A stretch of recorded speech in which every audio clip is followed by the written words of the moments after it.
Hello, adventurers, and welcome to our scary as hell Halloween one-shot. Scared the crap out of me. I thought we were toast, but we are here. And thanks for stopping by. If you're here for the long term, I appreciate that as well. I am joined by my Tuesday night group. We've been playing together for 3 years, and this is our third annual Halloween one-shot. So we have Jovar, we have Sariph Pendragon, we have Foerick, and myself, and we are going to be DM'd by our Dungeon Master tonight, who is Nerzugal, and he is a best-selling author. You can find him on the DM's Guild and Drive-Thru RPG. He's got several Halloween adventures if you want to download some of those. Those are fantastic. And he also has some best-selling DM's Toolkits, which is what we're going to plug for a few seconds. DM Toolkit number 3 is available in PDF, but we do need to get some sales so we can have it available in hardback. And that is what I would like to do. So be sure you check them out on the DM's Guild. And without further ado, I am going to turn it over to Nerzugal to take us through this. All right. Hello, everyone. If you were present for the previous series of adventures, this one might not be quite as scary. So if the Bog of the Hag was too freaky, this is toned down a little bit, but there's still some scary elements for us in here. But we certainly start off a little friendlier than in the past. I don't know if everyone can hear the calm ocean breeze that's rolling through. But this adventure is called Trouble in Paradise, as you see there on the screen. And we are lucky enough to be joined by a team full of Harengon. So we've got the full rabbit squad here tonight, and we'll see what sort of trouble they get into. But we'll kick things off, and then we can get into some character introductions afterwards. But we find our Harengon squad aboard the Pickled Pineapple. It is a ship on its way to Nakumana Island Resort, so you guys can have some much-needed rest and relaxation. Trip's all-inclusive, and even right now there are drinks being passed around to folks on the deck of the ship, some of which are inside of coconuts, some of which are inside of pineapples. There are luxurious tropical fruit bowls that are being passed around. You can even see one of your fellow shipgoers has had a few too many to drink and has already passed out on the deck of the ship. Fortunately, someone's been kind enough to put a nice sheet over him so he doesn't cook in the hot sun. It is quite toasty today, but you've been assured that just means the water will be perfect for swimming and snorkeling when you arrive. And you've been sailing for just over 2 hours. You can finally see the island in the distance and its 2 towering volcanoes. You know that these volcanoes provide the heat for the hot springs of the Nakumana Island Resort. One of its biggest draws, their target audience is adventurers, so they can go and bathe themselves in these hot springs and feel rejuvenated after a hard trek. You see a high elf woman sitting on the deck with you. She's got long blonde frizzy hair from the mist and waters of the ocean. And she kicks back and you say, "I'm so ready for no more of the nonsense of the mainland. We just came back from a caravan that lasted 3 weeks. We were attacked by wereboars, and I've just had enough." And she looks over to you, Luke Skyhopper, and she says, "So, what brings you and your band of adventurers along? Are you all brothers?" Yeah, we're more like cousins and things like that. We're second or third cousins, and Fourth. Fifth, I hear. something like that. I knew it was something, but I can't exactly recall. So I am Luke Skyhopper.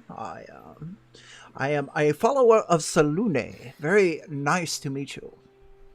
My name is Lena. It's a pleasure. And she reaches out a hand.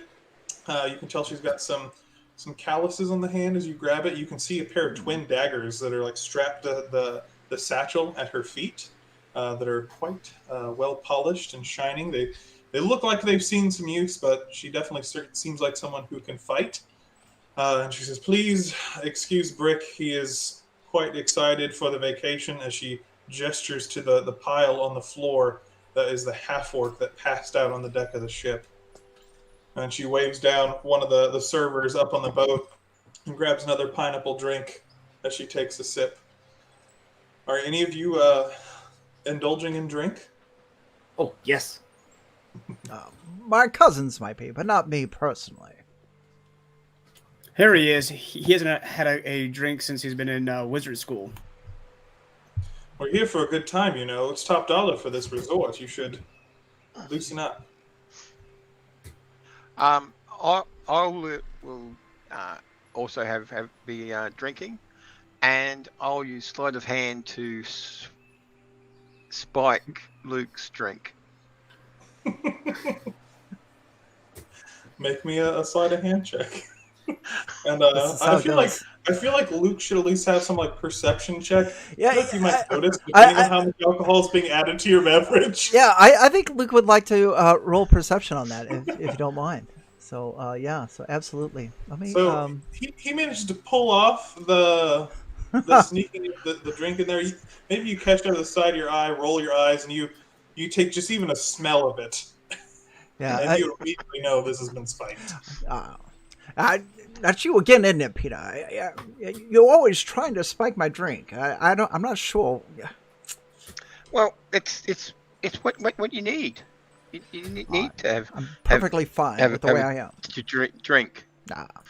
Come on, cousin. It's been years. To have fun. Yes, but I'm always Is this something staying. Peter normally does, Luke? Yeah, he's one of the ornery ones. I forget which side he's on. Mother or father's side, second or third or fourth removed. I don't really recall. There's so many of us, you know. So you come from a large village, then? Yes, rabbit folk. So it's kind of smaller for our family, but yeah. And as you're chatting Dagnibity, a young halfling girl walks up to you. She's got a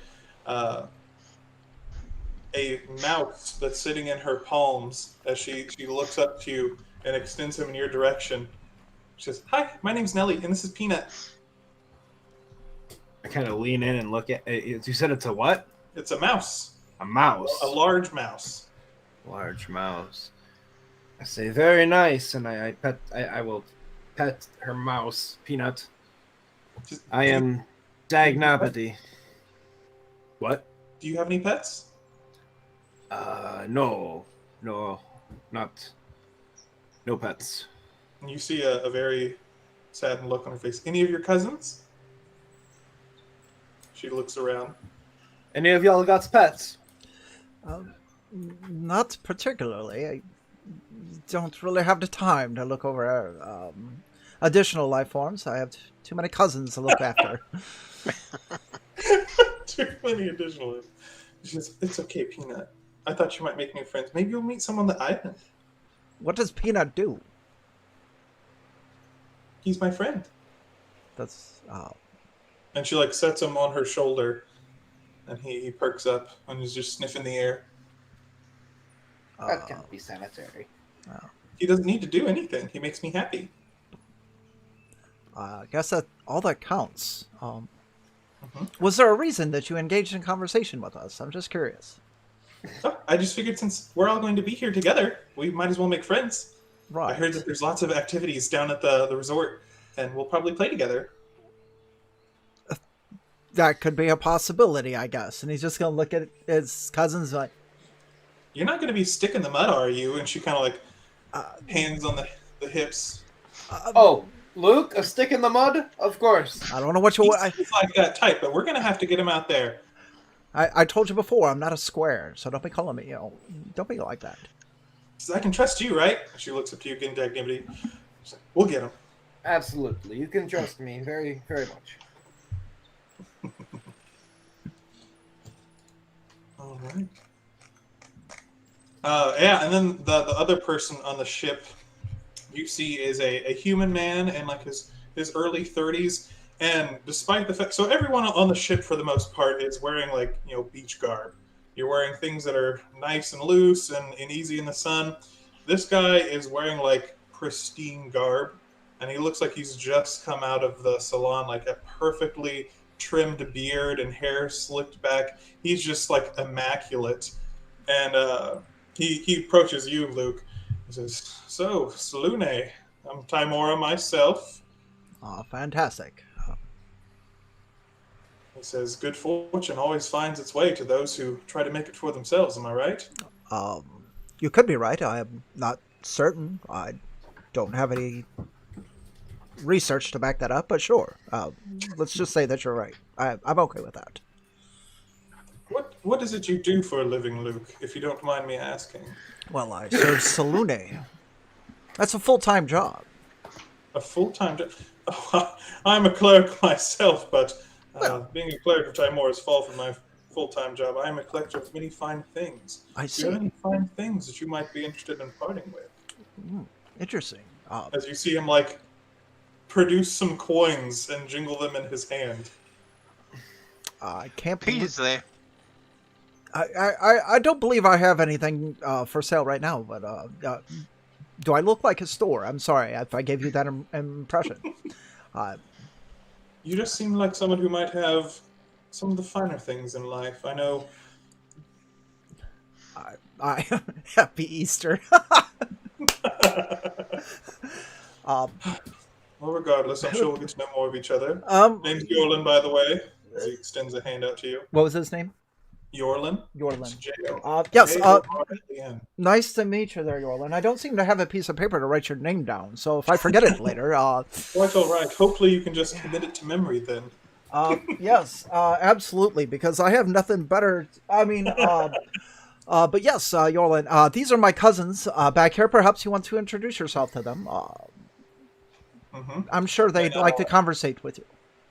He turns over to you, Harry, and says, and then how about you? Do you look like you're a wizard? So not at the moment. I've taken off my wizard's robes and I've just got a bathing suit on. I'm really embracing the ship. Oh yeah. Says, do you And have I go, fine goods you might be willing to part with? nothing on my rabbit, but I am the great Harry Houdini, and it is a pleasure to meet you, good sir. It's a pleasure to meet you as well. A fine name, if I do say so. Thank you. I chose it myself. You chose it yourself? Indeed, yes. My cousins here knew me as Edard De Niro, but upon embracing my skills, I've become the great Harry Houdini. Oh, so it is sort of a stage name then? You could say, absolutely. And I give a big flourish and a bow. So will you be part of our entertainment for this trip? If you're lucky, yes. I think we just might be lucky. I hope we are. My god is of good fortune. I'm always lucky.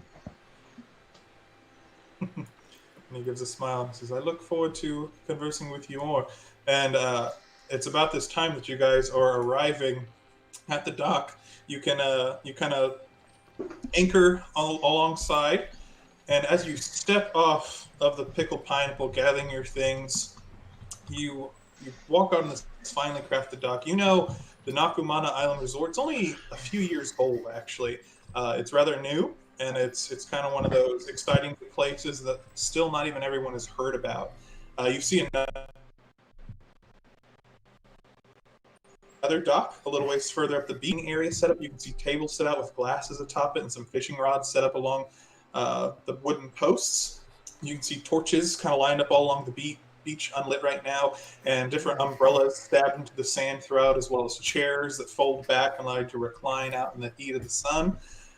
Even just looking off the edge of the boat, you can see large fish and their shadows swimming down in the water beneath you. It's crystal clear and just absolutely beautiful. Lush forest in the distance along the base of those two towering volcanoes that, now that you're closer, look even larger than they did at a distance. And you can hear tropical birds singing their songs combined with the crashing of the waves, and it really is a very peaceful feeling as you arrive here. There's not a lot of civilization. You can see the resort itself kind of spread out before you. It's a few hundred feet from the beach's edge, where there are huts and little houses scattered throughout the area, some of which dedicated for you and some of which are dedicated for the staff. But as you step out onto the dock, you see two figures waving it very excitedly in your direction from the base of the beach. One's a man, the other's a woman, but they're wearing matching outfits. of bright blue floral shirts, some brown shorts. They wear sandals and wide-brimmed white hats. They each have a clipboard in hand and a name tag on their shirt. And as you approach, who leads your group as you head down to the beach? I'll lead us down. Of course, Luke. So, so as you walk down, the young man he approaches you with a bright, winning smile. He's very handsome. As he extends a hand out your way and says, "Hi there, I'm your relaxation specialist, Marius, and it's a pleasure to meet you. I'm here to make sure all of your dreams come true here at the Nakumana Island Resort." And who am I talking to? Luke Skyhopper. Nice to meet you. And you see him pause, looks down at his clipboard, and marks that off. He says, "And the others here? I imagine these are all the others in your group?" Yes, how rude of me. These are my cousins, and this is Peter, Dagnebity, and Harry. And he looks down and marks off each of your names. He's like, "Just wonderful, just wonderful." Is everyone excited? We are on the list, right? I seen you check the list. We're on that? Of course, yes. I marked you off. I just want to make sure, because the travel agent was a little, I don't know. I didn't know if they must have been new or something. Sorry, go as you were. It's quite all right. I have here, as he reaches down and has a bag at his feet that he opens up, some complimentary T-shirts for each of you, and he flips it down and it opens up and it says Nakumana Island, where I Naka wanna be. And he starts tossing them out to you, and it's got a little picture of the island at the bottom with the smoke from the volcano rising up to the top as he hands them out.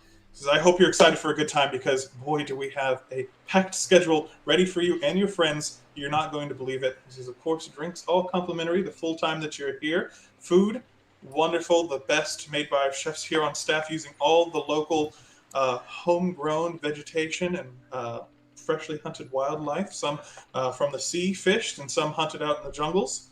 But first, we get to entertainment. And the first of those, we thought it might be a little fun. We've got quite a few of you here on today's adventure. If we had a Sandcastle building contest. So that's what we're going to do in about an hour down the beach. So if you want to see to your rooms," and he gestures to one of the large buildings. He says, "You're in 2A over here. Go get, well, most of you already changed, but you're going to drop off your things and meet us down the beach, and we'll get things kicked off. I hope you're ready, because there is a prize for the winner." I'm absolutely thrilled. I can't speak for my cousins, but I'm super looking forward to this. I can't wait. I just full emotionless, absolutely thrilled. This ought to be a great time. All right.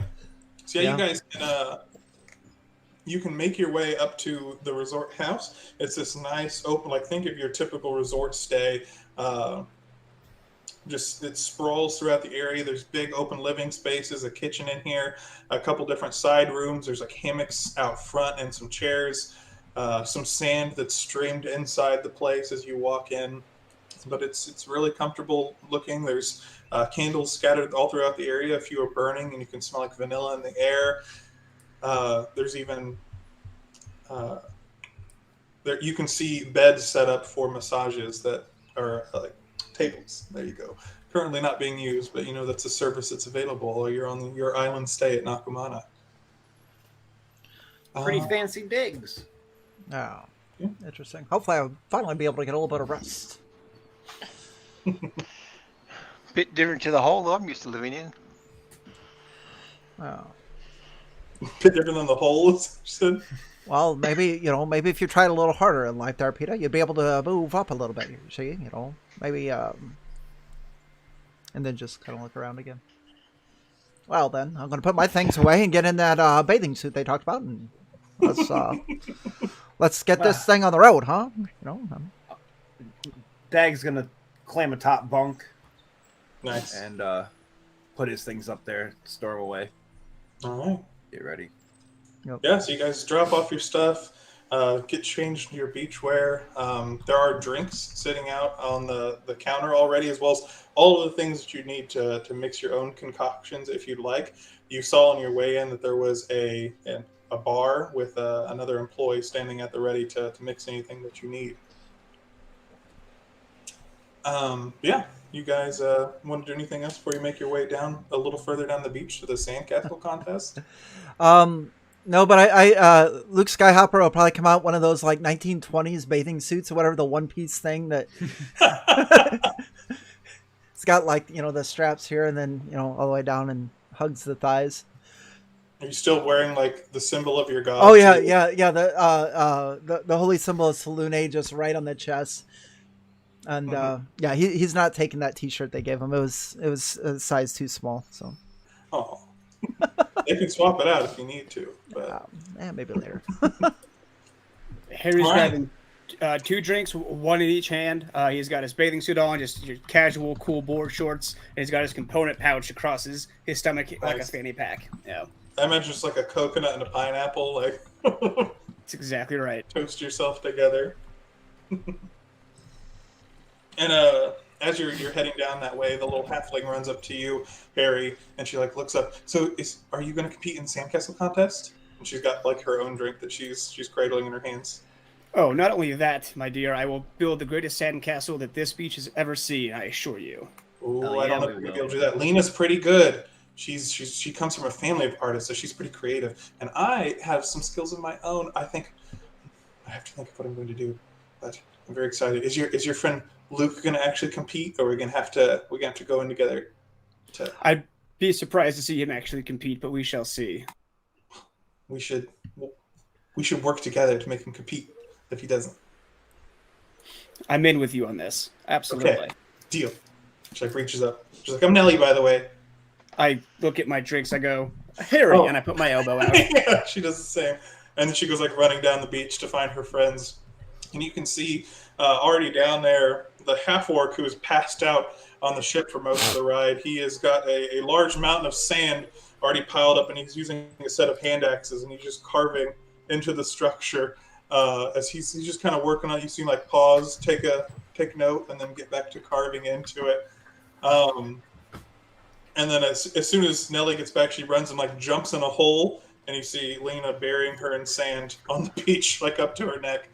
And then Yorlin's just kind of waiting out in the shallows. He's still wearing like not swimming garb, very notably, very fine clothing still, as he's just eyes down, panning through the waters. He like reaches down and picks up something shiny, sees it's just a shell, and tosses it.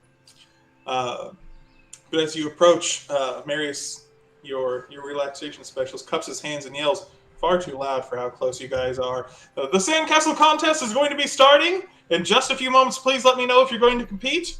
And here's what you'll be playing for. And he holds up a large souvenir stein of the island with that same Nakamana Island where I Nakawana be. The same that was on your shirt, but it's a large drinking stein with like a pineapple painted on the bottom as well. I need that. Bragging rights and this fine souvenir mug to commemorate your time here on the island with us. And he kind of walks over to you and like he's got his trusty clipboard in hand and he says, "And Peter, are you going to be competing with us today?" Yep, certainly am.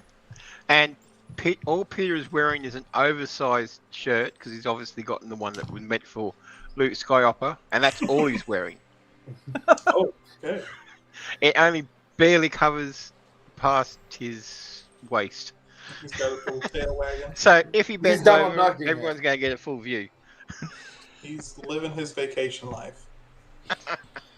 And you, Dagnibity? Oh yes, yes. I will be definitely partaking. Wonderful, He wonderful. does have his boots on though. It's a pretty nice stein. You're not going to want to pass this up. And then you, Harry? I'm not competing. I'm winning. That's the type of attitude we like to see around here. Look at him. Look at him. Oh, I love it. And then Luke, you going to be joining all of your friends? I don't think I'll be doing that today. I'm more of an observer, and he's sipping on like a non-alcoholic Shirley Temple drink. This was your Little idea, umbrella. cousin. My idea was to rest on the beach and get some relaxation. As far as the contest and things like that goes, perhaps you will do very well. And he utters a couple words to you, Dagnavity, for some guidance. All right. And I'm going to try and spike his drink again. Get some Dutch courage into this boy. I don't think you're gonna.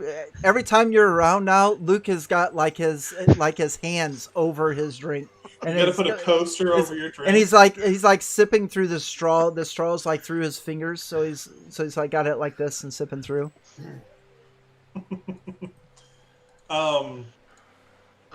I mean, it's a pretty good sleight of hand, but I'm not gonna. I'd say that even if you get it, Luke is just like he sniffs it again. Just no.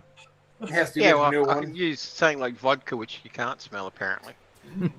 He's a rabbit. He's got a good smell. Yeah. Yeah, I'm enjoying my carrot juice drink. When you right say now. that, Nellie's like, I think he's just scared. His cousin Harry's gonna beat him, and he doesn't want to look like a loser. Yeah, Luke hates being in last place. Ooh. Are you scared of little old me gonna beat you? He just shakes his head. Nah. Holy Salune, I just please help me from losing my temper on these folks.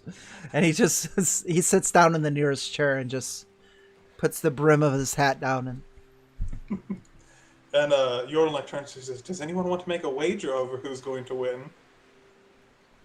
Yeah, Wait, I'll who- make a wager. Who said that? Yorlin, the cleric of Timora. Got it. Yep. I'll step up and say, yeah, same here. I've got 2 gold on Lena, if anyone can match that. Well, I've got 2 gold on myself. Says I'll win. All right, you've got yourself a deal there. And if neither of them win, We'll call it a draw. call it a draw. And then you wanted it on this action, Peter? Who do you think you're Yeah. going to win? I'm going to bet on hair as well. All right, Harry. And how much are you putting up? I'm going to put up the 2 gold. All right. So I've got 4 gold in this game, and it seems I'm about to become 4 gold richer. And he gives a smile as Marius, he turns and says, all right. We don't encourage gambling, but I'm not going to stop you. You are here to have fun. Just don't get too carried away, all right?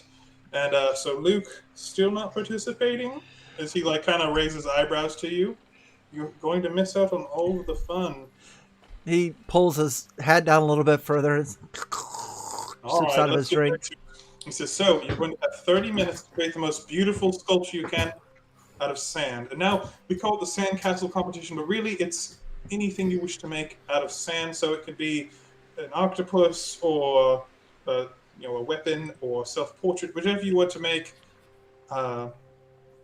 You can. And you have 30 minutes. Myself and Heather here, other relaxation specialists, we shall serve as the judges. And the winner, as I said, the Stein, and bragging rights, and potentially a bit of gold from what I've heard. And he says, actually, can I get on that too? As he walks over to us. He's like, he says, that one there, I'm feeling good about him. And he puts 2 gold on Dagnivity. Oh, All right. So, for those of you who are competing in the Sandcastle contest, you are scored on your creativity, your craftsmanship, and your charisma in this contest. Your creativity being how fine of a design have you come up with. So you'll describe to me what you're making. Your craftsmanship, how well you can make that out of sand. And your charisma, how well can you sell your art to the judges? So we'll go down the line. And PETA, what are you creating for this contest? Well, I'm going to work with Harry. You're teaming up? Yeah. You accept him as your teammate, Harry? Oh, absolutely. The more the merrier. Actually, no. I'll work by myself. Yeah. All right. Yeah. No. And I'm going to build a castle. All right. Good old-fashioned castle. Yeah. So you can make me an intelligence check to see how well you can design this castle. Yeah. Well, I want to make a castle with a catapult. Ooh. That is. Wally knows what I'm planning. Can it launch a spike into someone's drink? No, I'm going to launch I'm going to launch a rock into Lena's castle. Out of sand? Well, How are you Yeah. crafting the catapult? I'm gonna use sticks and as well. You're gonna make a catapult out of sticks. When Peter gets about a fourth of the way building his sandcastle, I'd like to cast thaumaturgy to have some harmless tremors in his area, and just kind of let the ground shake and knock it down. We'll do a dexterity saving throw for PETA to see if he can save his structure. This feels fair after trying to spike his drink. Yes, this is exactly why he's doing it. Harmless tremors, but he manages to jump forth and wrap his arms around the castle and holds it steady while the tremors lightly quake through the area. And you hear Yorlin kind of shoots a glance over your way. I think the bet might not count if you sabotage the players. Wow. He tried to sabotage me, so I think we're fair. Unfortunately, out of twigs and sticks that you can find on the beach, you can't quite find the strength to make a functional catapult.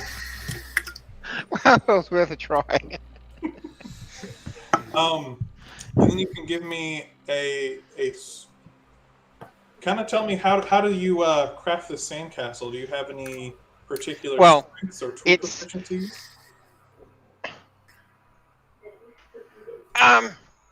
That might benefit you. Sleight of hand. Yeah. Okay. Well, I'll make it really, really tall then. Okay. And accidentally have it fall over and hit Linus if I can.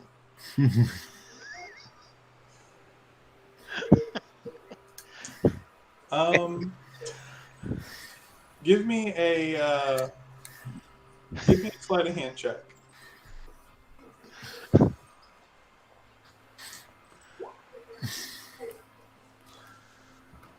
All right. You managed to build a fairly tall sandcastle, and we'll get around to your destructive tendencies a bit later. Hey, look, I got 2 gold on this. Well, pardon me. I'm thinking I'm gonna build a big mound. Just of sand. Yes, a big mound of sand. And on top of the mound of sand, I am going to put a smaller mound of sand. And on top of that, then we are going to build the castle. Okay. What sort of skills are you using to craft this castle? Is Dagnamity proficient in anything, or does he use his great strength or his dexterity? I'm gonna use my my sleight of hand to just quickly just kind of scoop it all up and hand it all down.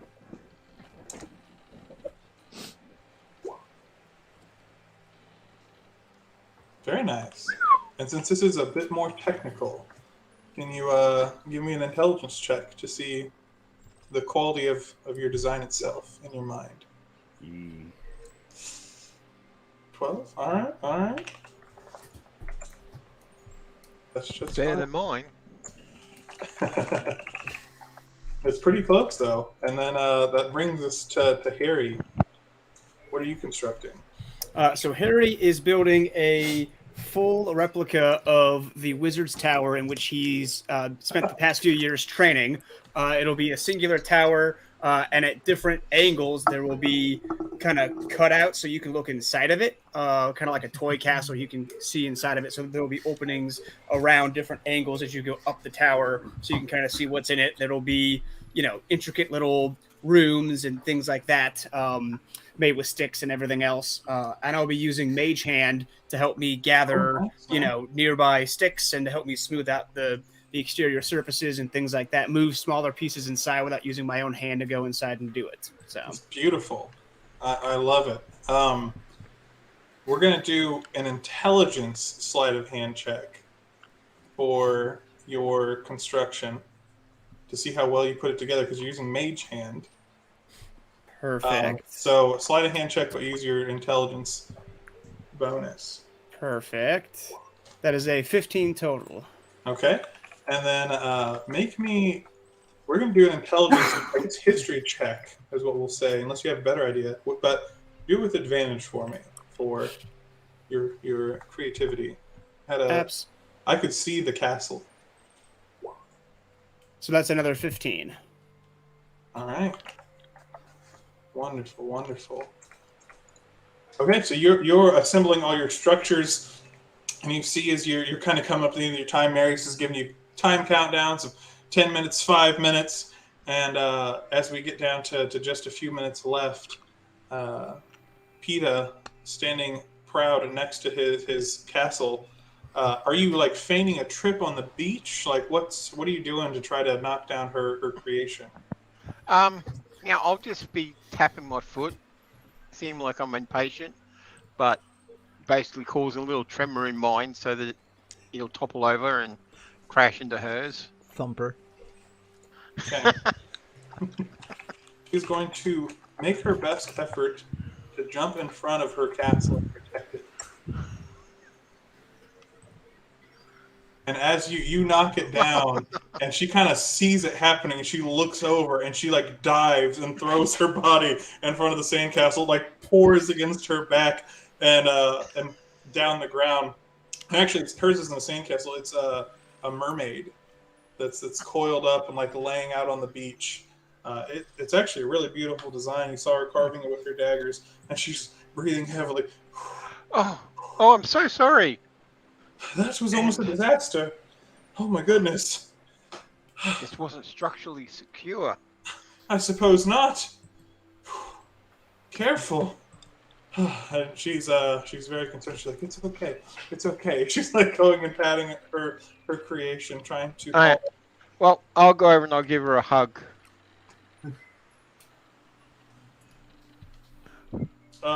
She's mostly just concerned with her castle right now.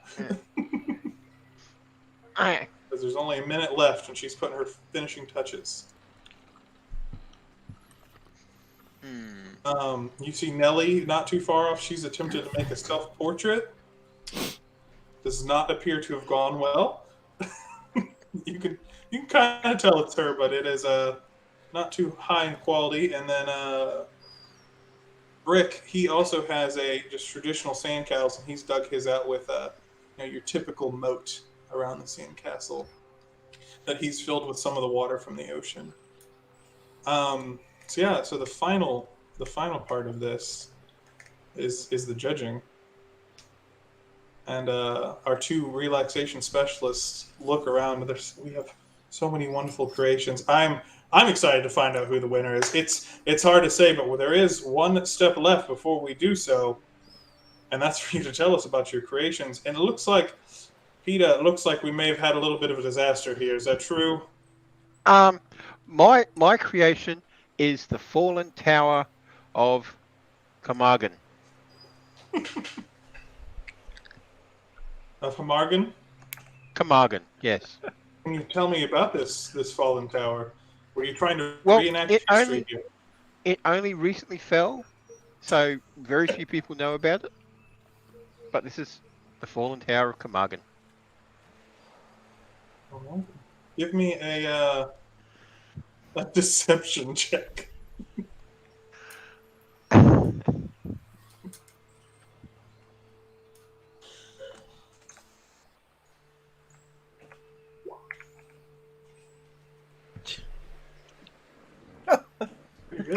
Pretty good. And he, very nice, and he claps and looks to everyone else to clap for him. You see Nelly, very excited, clapping. For the record, Luke does not clap at this. He just rolls his eyes. And he makes his way over to you, Dagnibity. Can you explain? I see we have a castle here. Yes. Dagnabity would kind of hop up to his feet and reach out and pull a bit of fleece off of one of the guard, not the guards, but the fun people. And I would minor illusion a person walking up this large mound, and recite a Harengon poem of a swordsman who wandered up this large sandy mountain. Make me a performance check with advantage. Thank you. And Heather's like, I've never heard of this poem. What a brave adventurer. Oh, wow, look at that. Oh my goodness. And the Dagnavity. performance really sells it. So, like, Dagnavity, like, voice comes out as he recites this poem, and combined with the waves crashing against the water and the illusion, it makes for it really accentuates his castle quite well. And there's clapping all around once again. Like, that's going to be a tough one to contend with, everyone. And he goes over to you finally, Harry. Says, and this beautiful wizard tower I see here, or I assume so. Where is it? This is the Great Wizard Tower of Carnum, the world's foremost time wizard. And on the top of the tower is a clock that I've got Mage Hand kind of slowly moving the time on. And I go through and I explain the various trials of time that each floor represents as I go through and kind of show what's inside of it. Yeah, and once you're like scribbling notes down, like, absolutely. And this is a real place? Correct. Yes, this is where I spent many years studying. Although it felt like mere days to me sometimes. With time magic, you can never tell. Indeed. Make me a performance check as well with advantage.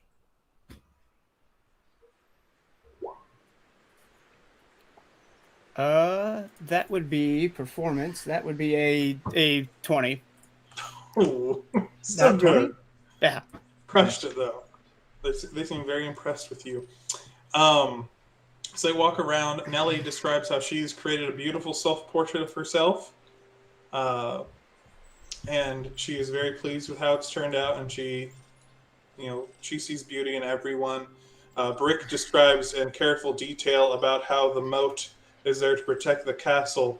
For when the gate is pulled up, none can siege the city. And that's what it is to be a soldier, to stand on those walls and see as the enemies try to lay siege to your town, and you are there fighting to protect those you love. And they get pretty into it. And then Lena, she sings a song to accompany her mermaid that's laying on the beach. And you come to find she starts out singing pretty beautifully, and then as like you hear Nellie like start to cheer, like, go Lena, go. She immediately gets choked up and kind of realizes people are watching and kind of falters away. But it was beautiful for a moment. And let me see here. As we assemble some scores.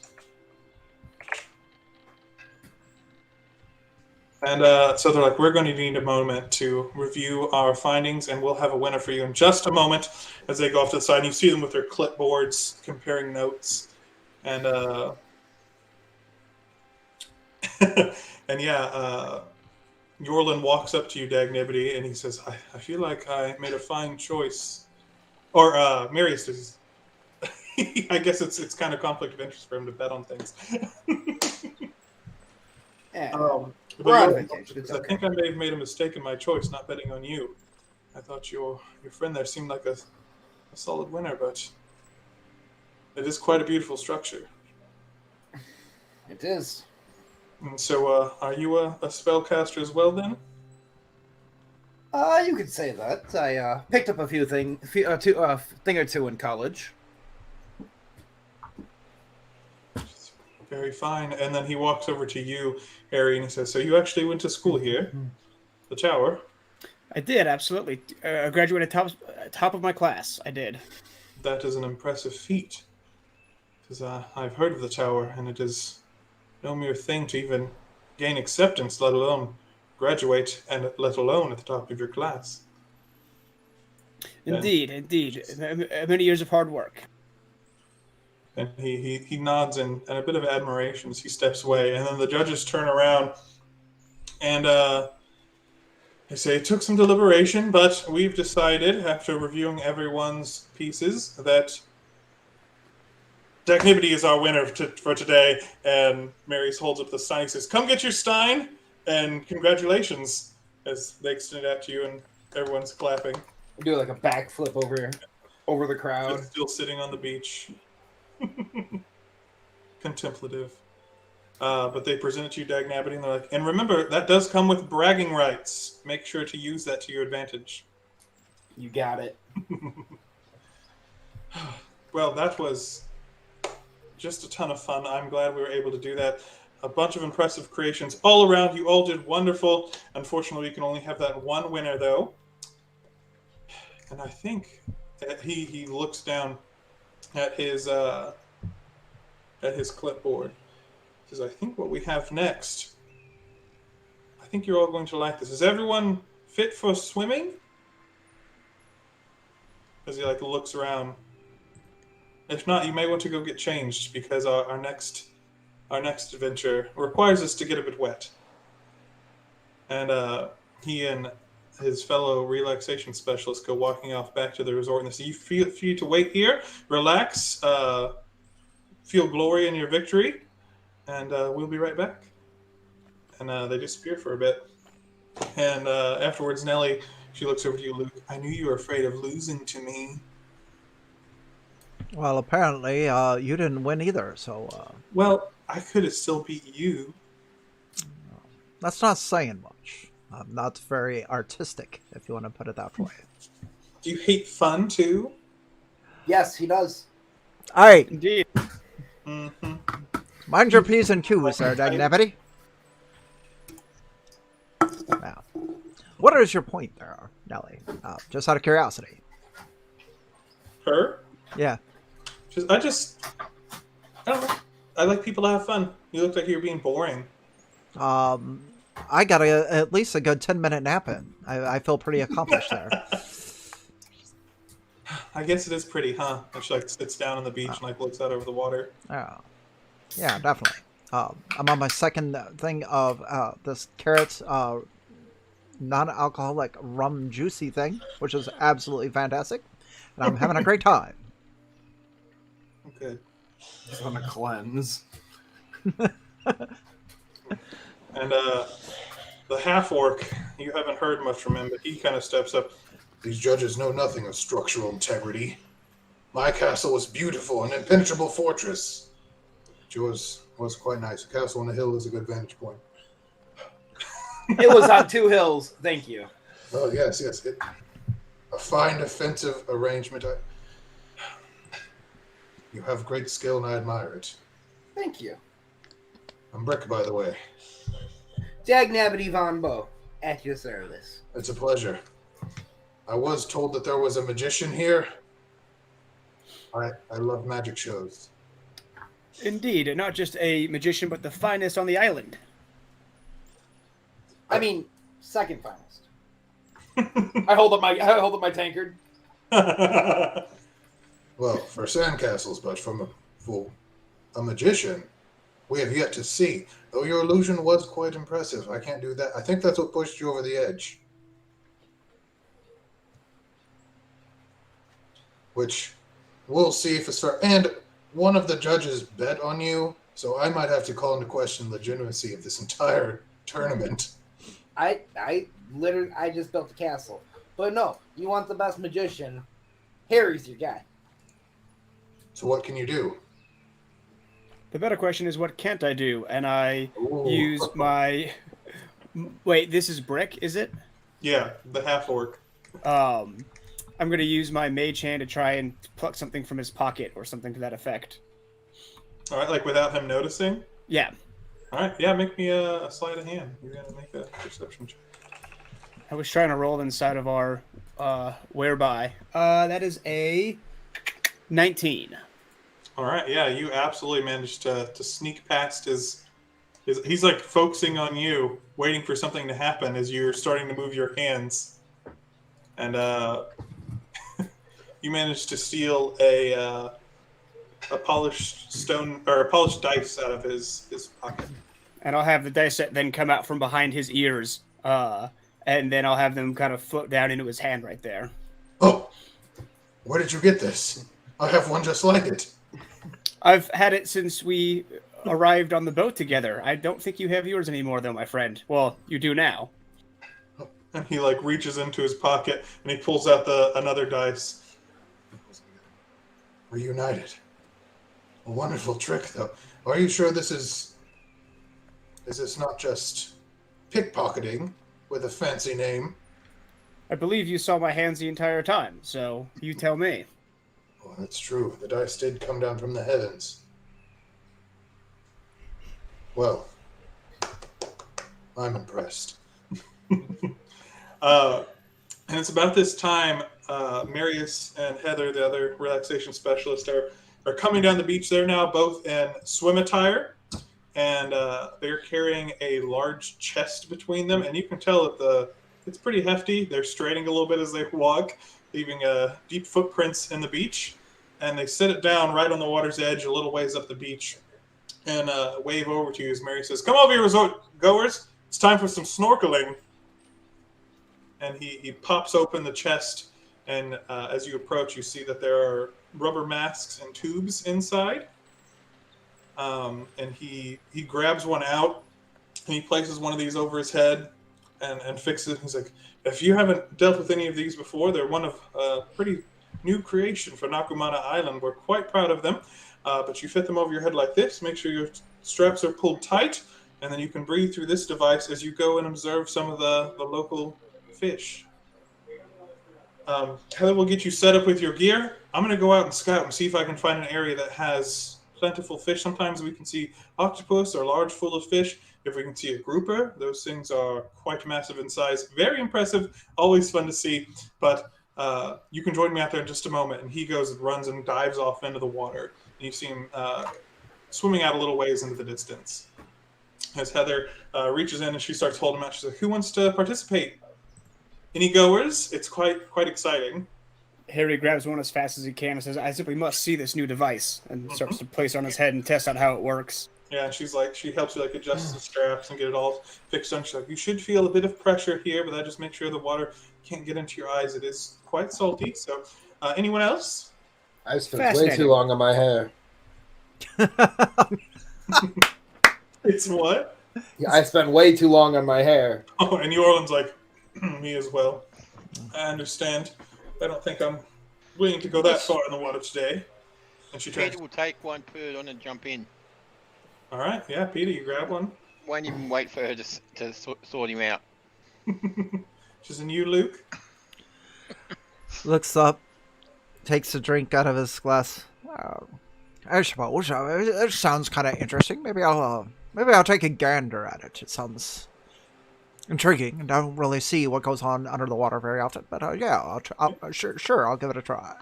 And she hands the mask to you and gestures for you to put it on your head. And it's about this time, some of the other adventurers, they're putting the mask on as well. It looks like all of them except Yorlin are going to partake in this. But you hear Marius just scream out in agony from out in the water. Pain wrenching through his voice as he cries out, and you see like Heather drop the mask that's in her hand as she looks out and in a panic just starts sprinting off into the water. As you can see him, Marius just starts swimming back towards shore, overhead stroking as fast as he can to get back to you. He's a little ways out at this point, but if you do anything. Nope, I'm not going. He goes over back and sits down. Yep, Peter, I'm you done with get that. out in the water a little ways. Peter will jump out of the water, walk on the water, out to where Mary is, using his winged boots.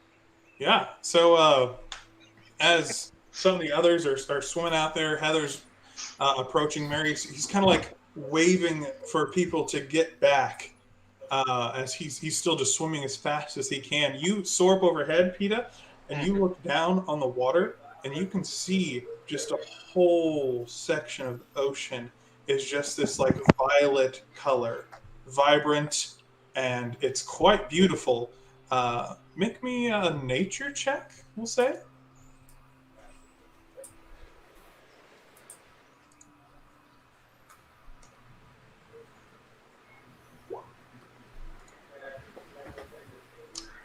You recognize this is a massive school of jellyfish out in the water. Okay.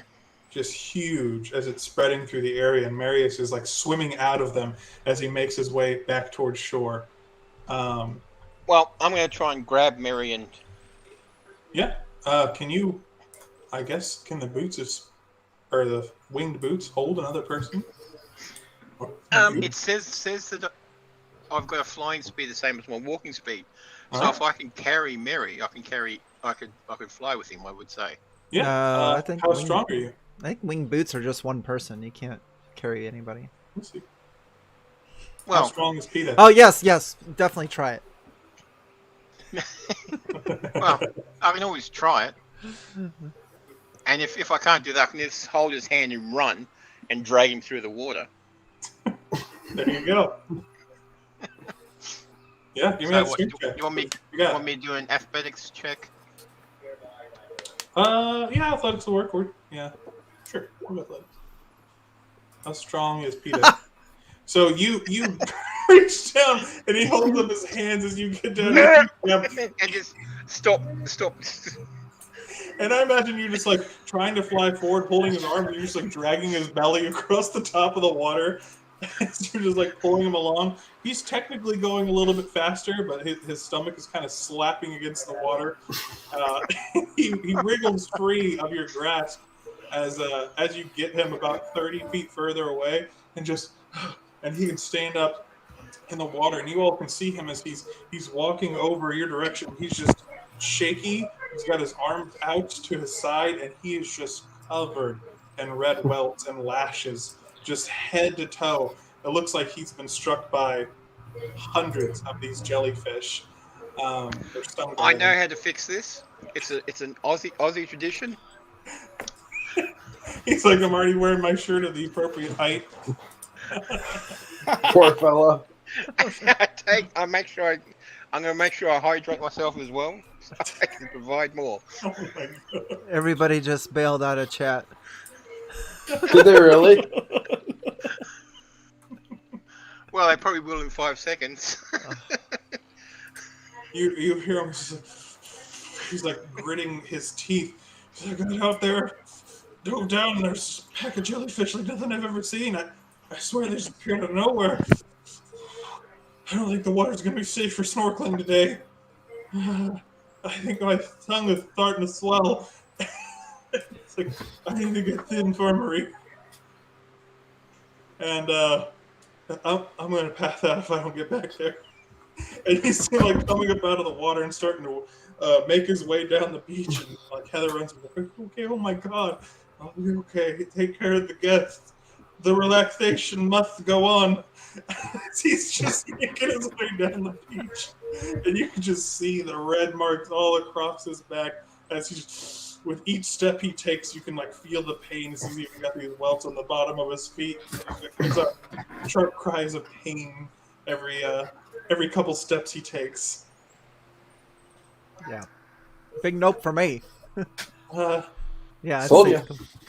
So snorkeling's canceled for today.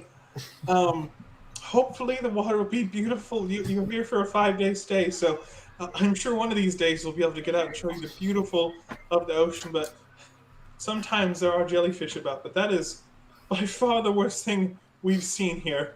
I assure you that is not normal, and we'll make sure that it doesn't happen to you. That's why we send Marius out first, right? Yeah. Okay, then. And you can tell she's pretty flustered. She like pulls down her hat on her head a little tired. She's got really pale skin that you can tell probably easily burns in the sun. So she like pulls it back on her head as it flew off a little bit when she was trying to save or help Marius. She's okay. So what we can do, we can get away from the water. And I know why most people come to Nakumana Island is for the hot springs. What do you say we make our way up there? And we can take a nice dip in the beautiful pools, and you all feel good as new, and we can put this whole event behind us. Now you're talking. Why didn't you lead with that? That's something a little bit more interesting. All right. Absolutely. Yeah. It's a little bit of a trek up the mountain to get there, so we usually like to let people enjoy their leisure for a bit first. Yeah. If they start putting carrots in the hot springs, I'm out.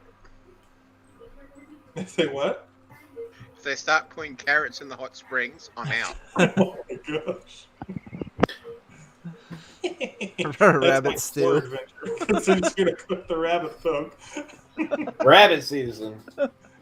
Ducks. All right. So she gives you a moment to head back to your house on the beach, so you can get changed to other clothes if you want. She tells you you'll be going into the forest for a little while, and it's beautiful, but there can be branches and trees sticking out in the way, so you might want to change your outfits. But bring something to swim in because you're going to be jumping in the hot springs when you get up there. Back into my leathers. There you go. Mm-hmm. Let's switch it over as you guys get changed into your other outfits. The other adventuring party they're still a little worried too after what happened. Like, Eileen's just, I've only ever seen a few jellyfish in my life. I've never seen an attack like that. It's horrifying. I'm not sure I'm going to be able to get in the water after that. She says, have you ever seen anything like that? Do you, Luke? Why? Luke's gonna look around everybody. Why is it always me that people want to start a conversation with? I don't get it.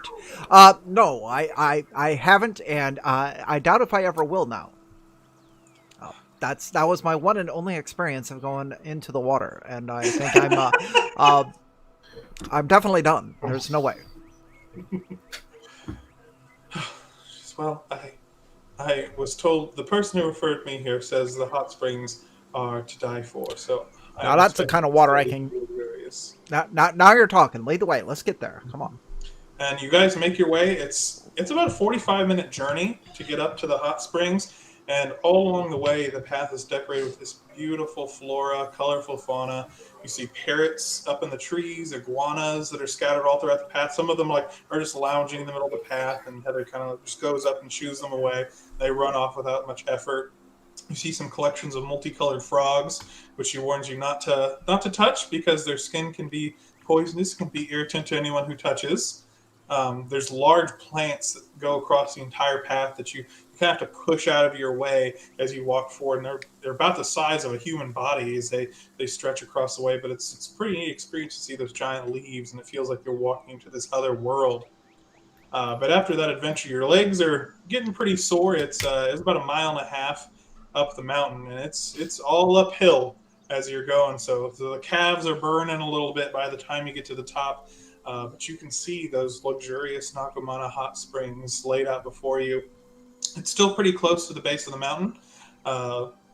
Your path kind of took you winding up the hills, and you can see just a stream of cascading water going down from pool to pool to pool as they're connected by these little waterfalls. You can see some of them a little higher up are actually boiling, and there's signs that are posted up warning resort goers not to go near those ones. And off in the distance, you can even see areas of exposed lava pouring out. And that area is blocked off by some pretty thick iron chains.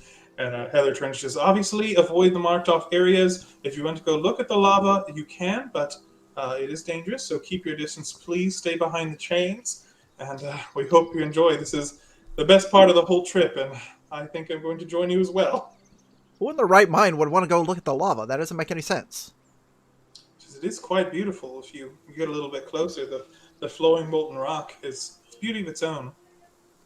Right. And you see Nellie, like, I want to go see the lava, and she goes running off that way. That doesn't surprise me one bit. Just immediately. As soon as we see the hot springs, Harry's going to strip down to his swimming trunks and yell, "Last one in's a 3-legged turtle," and then just take off for the hot springs. Nice. And you see Brick, like, immediately start running to jump in the water. I am no turtle. Jumps into the water, just cannonballing. And as you jump in, like, you're expecting, like, it's pretty hot. It is, like, on the edge of scalding. As you're like, oh, and for that moment, you're like, I've made a huge mistake. And then, like, your body kind of adjusts to it. Oh, it feels amazing. As it's, streaming down into these different natural pools, like bubbles cascade up through the water and creates its own like hot tub effect as bubbles just flow over your body. And yeah, Brick just kind of like lays against the edge. I am no turtle, but this is quite nice. He leans back. Selena, join us. Come, Yorlin, even you must join. As he waves you up. And each of these are big enough for probably about 4 people to sit in, and you guys can kind of crowd around and enjoy the nice heat of these hot springs and let your sore muscles get a rest. Yeah. Luke would probably just like dip a toe in there at first just to see, and then like cautiously enter. And then Peter shoves him in. No. Which just seemed No, I'm not that irresponsible. All right, is everyone getting in the hot springs? Yeah, Dag will put his hair I up. didn't think of it first either. No. Now this is some relaxation right here. This is what I can do. All right, and yeah, it's absolutely wonderful as you guys are just sitting back and relaxing. The sounds of the forest just serenading you as Nellie comes and she dives in as well. The love is really cool to look at. It's very hot over there though, but it's really cool. And she like turns to Heather. She's like, "Is the volcano going to explode?" I was like, "Don't worry, the volcano is dormant. It allows the pressure to release through these hot springs. The lava flows out, keeps our hot springs going, but ensures that it's not going to explode anytime soon. Don't you worry." It's like, "Okay, good enough for me." She leans back and starts relaxing herself, and you can see her little mouse still on her shoulder, not wanting to touch the incredibly hot water. That surprises me. I really thought we'd be over there trying to rescue you by now. But, yeah. Interesting. Okay.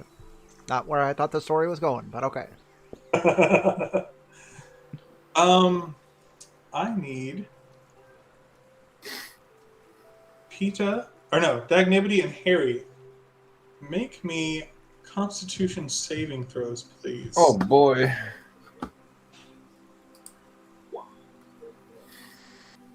Ooh, 3. So you guys are off relaxing in one of the pools. So like Brick, he's alongside with you, Harry, and Dagnavity's jumped into the water. Nellie's in there with you guys. So you guys are just sitting around. And Dagnivity, I think you realize at first, you're like, it's almost the frog in the boiling pot scenario that you're like, oh my gosh, like this is starting to hurt. And you feel like, oh my gosh. And you can feel as this water it actively starts to like boil with you in it as you guys can scramble out of the water, but activity with your failed save. Take 6 points of fire damage as that heated water just scorches you. Holy smokes. Out. Yo! Yeah, and my butt's on fire. Nellie and Brick both scramble, and you can see there's like that flesh is turned red as it's continuing to like bubble up, more bubbles and more bubbles as it's heating up. Make me perception checks, please. All of us? Just the 2 that scrambled out of the boiling water. 21. Nice. Let's see here. And how about you, Harry? Oh, I'm sorry. I thought you said just those that failed their con save. Sorry, no, you were in the water, but you managed to get out before it like burns you too badly. Got it. But I need to roll a perception check. Perception check, yeah. Perfect. And I imagine everyone else kind of starts to panic once they see the water. Like something's wrong with the water, and climb out. Oh yeah, absolutely. You guys are out first as Brick's going over, making sure that Nellie's okay. You guys hear giggling coming from like up the hot springs a little way, like high pitched. Yeah, it's you like. You just hear that laughter and like turn, and it just looks like the hot springs are kind of cascading up the way. You don't see anything immediately. Okay. Who picked this place again? Because this is really, I think we're like 1 for 3 on this yet. I assure you, nothing like this has happened before. What's going on? And she like looks and sees the water like all the way down is starting to boil. You guys, can still hear it. I see. Bring the rabbits up here and cook them in the stew. I get it. Yeah. All right. Whatever. Does anyone speak Primordial? I do not. Okay. So you just hear that giggling coming from further up the hot springs. And what is that? That creepy stuff up that way? Does anyone want to go investigate? I do. I would. So Dagnebby, your arms are still hurting a bit. Your legs are. You can feel that scorch from the heat. But you walk off that direction. As you do, you see like the top of a little head peeking out, like dips down. You recognize a magma mephit and a couple of steam mephits down in one of these pools a little ways up. And they're still just kind of laughing in your direction. Oh. I'll head back down to my cousins. We got some elementals mucking around with the water. And as you're walking away, you hear like yelling out in their language and like jeering at you. Is this are you supposed to be around here? Is this something that's what the hell? I was gonna look at the The island's been cleared of elementals. When we opened the place, we had them all dispatched. I haven't seen any here since I've been working. Wow. They're not supposed to be here. I'm so sorry. I'll guarantee that you each get a complimentary bottle of wine for your trip home to make up for this. And we'll get a team up here to come and take care of these creatures. And you can see one of the magma mephits like lift up out of the water, and he's like yelling over in your direction and like waving a fist in the air. Wave a fist back. You're ruining my hot tub time. About how far away is he? They're probably like 40 feet away from you. I'd call out something pretty rude about his mother as I vicious mockery this magnet. All right. So you need to make a wisdom saving throw. DC 13. All right. Your And mother he was frigid. succeeds. You think it's more because he's not sure what you're saying, but he's kind of doing like a sticking the tongue out, like hands up by the ears, very mocking gestures in your direction. Oh. And once again, like you see two little steam mephits pop up out of the water too as the boiling kind of subsides. You can tell it's because they were in the water itself, and you can see them all just kind of like waving fists in your direction and like shooing you away. Well, that was fun. What are we doing next? I think it's probably best that we go back. I'm so sorry. I really wanted this to be relaxing for you, but it might just have to be dinner on the docks for the night. Can we do something that doesn't involve water? Yes, well, if you're not in the water for that one, I promise. Yeah. Seems like you got a method problem up here. They've got a meth problem. And she wants to start leading you guys back to camp if you want to go with her. Yeah. And you can hear the little mephits like laughing as you walk away. Rude little creatures. They have to go and ruin it for us. It's not very nice. I don't like them. We should really destroy them. And Liam's like, this could be their hot spring. Perhaps we were invading. It's not very nice, Nelly. We don't have to destroy everything we see. They burned my leg. Very rude. But besides the mephits, it's a rather pleasant trip back down. It's downhill this time, so your legs aren't burning nearly as badly on the down trip. And as you emerge from the jungle, after it's only about 30 minutes this time around. I assure you, my legs are still burning. It's like, we can get some ointment for you when we get back to the camp. I'm so sorry. But as you emerge from the jungle, you spot a very excited Marius waiting to see you. He has bandages all over his body, like wrapped up on his parts of his arms and his legs. He looks like a makeshift mummy, and the part of his skin that is exposed is like has this sheen to it of ointment that's been slathered over just every inch of him. But he does have his relaxation specialist garb on as he like waves out in your direction. All right. How was the hot springs, everyone? They sucked. And he seems legitimately shocked as he almost drops his trusty clipboard. What do you mean they sucked? Well, Heather, what let's see. happened? They try to boil my cousins, and it seems like you have a meth problem up there. Methods. Yeah. And you see him like shoot a look at Heather. Give me insight rolls if you guys would like. Absolutely. I am not good at them, but nope. Not great. Insight? Yeah.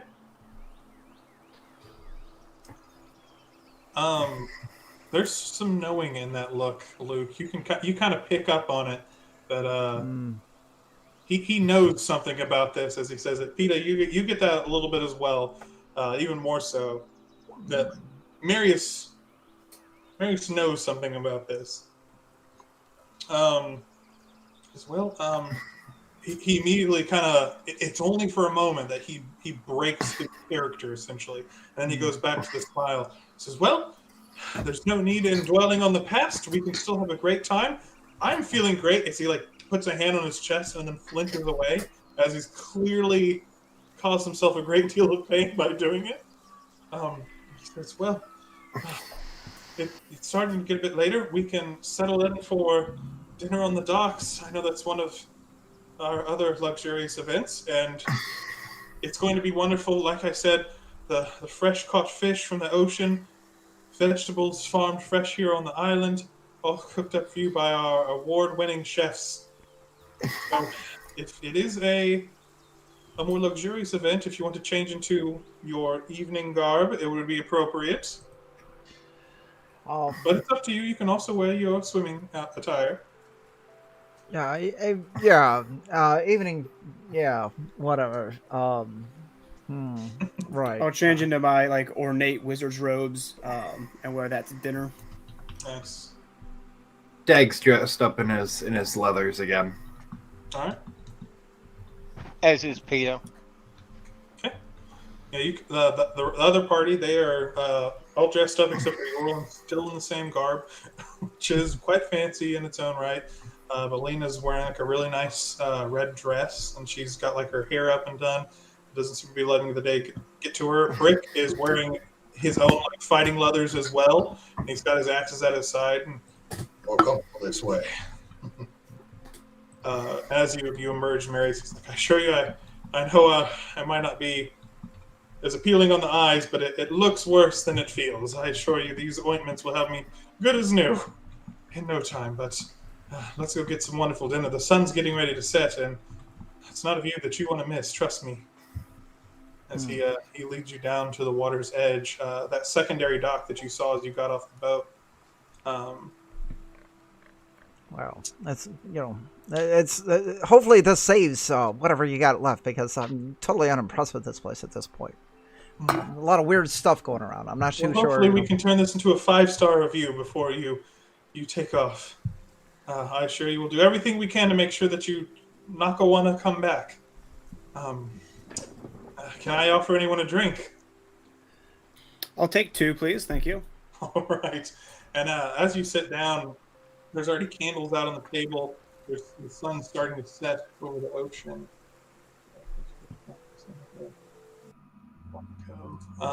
Sun's starting to set over the ocean, and it does create this really, really beautiful view. As the sun looks massive as it reflects off the light, just creates these beautiful colors all across the waves. It's just this soft evening breeze rolls across, and it's just that right temperature as it's cooled down a little bit, and the breeze just makes it all the better, and you can smell that salt of the sea. And you are presented with, there's kind of the dome over your meal as they lift it to reveal sea bass with fruits and vegetables all assorted around it on a bed of rice, and it looks and smells perfect. And there is a wine glasses next to your meal as Heather and Marius make their rounds and fill them up for you. Like a fine red to pair with the sea bass on this evening. I hope you enjoy the view. I know it's been a rough day, but I can guarantee you the rest of your trip is going to be better than this. We're going to make sure that you have a great time on Nakamana Island. A good meal makes up for much, he says as he takes his first bite. And it is delicious. Perfectly seasoned and just cooked to perfection as everyone kind of goes quiet for a while as they're digging into their meals, assuming everyone wishes to partake. Anyone want to trade their veg for my fish? I was about to say, if they'd have a vegetarian option for you if you don't eat meat. Yes, thank you.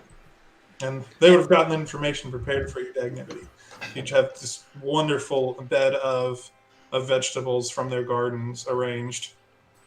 Large mushroom steak on the plate. Which All right. into. That's, It would be the same for Luke as well. okay. Yeah, and they'd have those prepared. You see Nellie's got a similar plate for the vegetarian option. But after a few more drinks are underway, the sun's starting to set, the torches are starting to go light on the dock. Everyone's kind of loosening up. You see Lena, she's a bit red in the cheeks. She's put down quite a few glasses of wine, and she reaches into her pack and grabs a flute out. And she goes over to one of the chairs that's set up along the dock near a fishing pole and turns it around and sits down and starts playing this beautiful melody. And Nellie, she stands up and she starts to dance out on the dock itself. You can feel that, once again, that breeze rolling in. And she turns and gestures to you and beckons for you to join her. And I'll go and sit next to Nellie and pull out my panpipes. Dag's pulling his flute out too. There you go. Harry's hitting the dance floor. All right. Yeah, and Nellie, yes. So she looks up at you and she starts dancing alongside you as everyone else joins in the music. Rick's still sitting in his chair, kind of leaning back one of the posts, and he looks like he's knocked back 2 bottles by himself. But he seems to be doing just fine, all things considered. Yeah, you guys start performing some of that music. Everyone who's participating, you can give me some performance checks.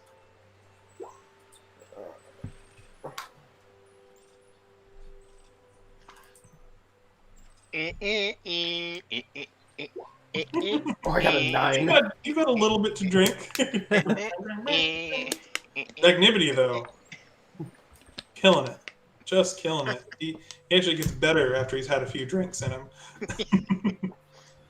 And Harry, you're dancing with Nellie. Luke, I don't know if you're getting on the festivities. Nellie would be pointing to you and and Brick. I understand. I'm not one for the dance floor either. Two left feet, as they say. Well, there's nothing wrong with my feet. Both of them are correct anatomically. I have one right, one left, but yeah, dancing's not my thing. That's yeah. So this music continues to play as Lena's serenading, and Heather, she looks over and notices there is no more alcohol left. As Brick goes to reach for another one, shakes a bottle, empty. Shakes a bottle, it's empty. All right, I'll go back and grab some more. I'll be right back. And Lena continues to play her music, and she's just vibing with this melody. She kind of syncs up with you, Dagnivity. Peeta's not quite there, but it's still a pleasant enough sound as the moon's starting to rise. It's still pretty bright out because it's just this beautiful large moon and just pouring over the island. The beach is lit up with its white sand, and it really is quite peaceful. Is it a nice, beautiful full moon? I'll give you full moon if it matters. It does. Well, it does, because I actually considered taking one of my magical items being the moonstone, which gives you the curse of lycanthropy. Oh my goodness. Yeah, the wereboards from the other party, remember? Mm-hmm. Yeah. Yeah, you guys are vibing to the music. Finishing your meal's done, you're just relaxing, and then you hear a scream coming from over towards the resort. You pretty clearly recognize it as Heather's scream as Lena cuts off her flute playing and head tips over, and pretty quickly there's that sobering moment as she looks over and you hear her shriek for help, and it's cut off halfway through the word. Yeah, I start running too. I bounced action. I take off.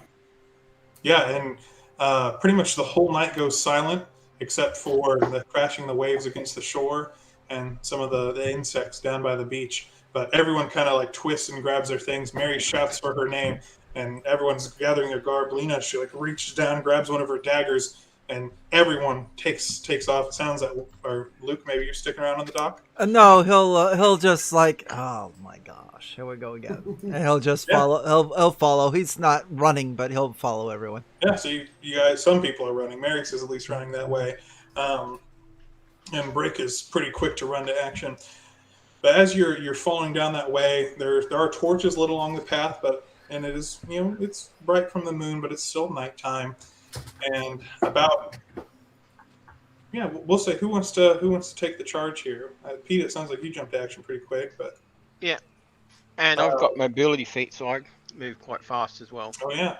So about 2/3 of the way to the resort, you spot off in the sand, just off the path, a broken wine bottle, and there appears to be blood scattered all across the beach in this area.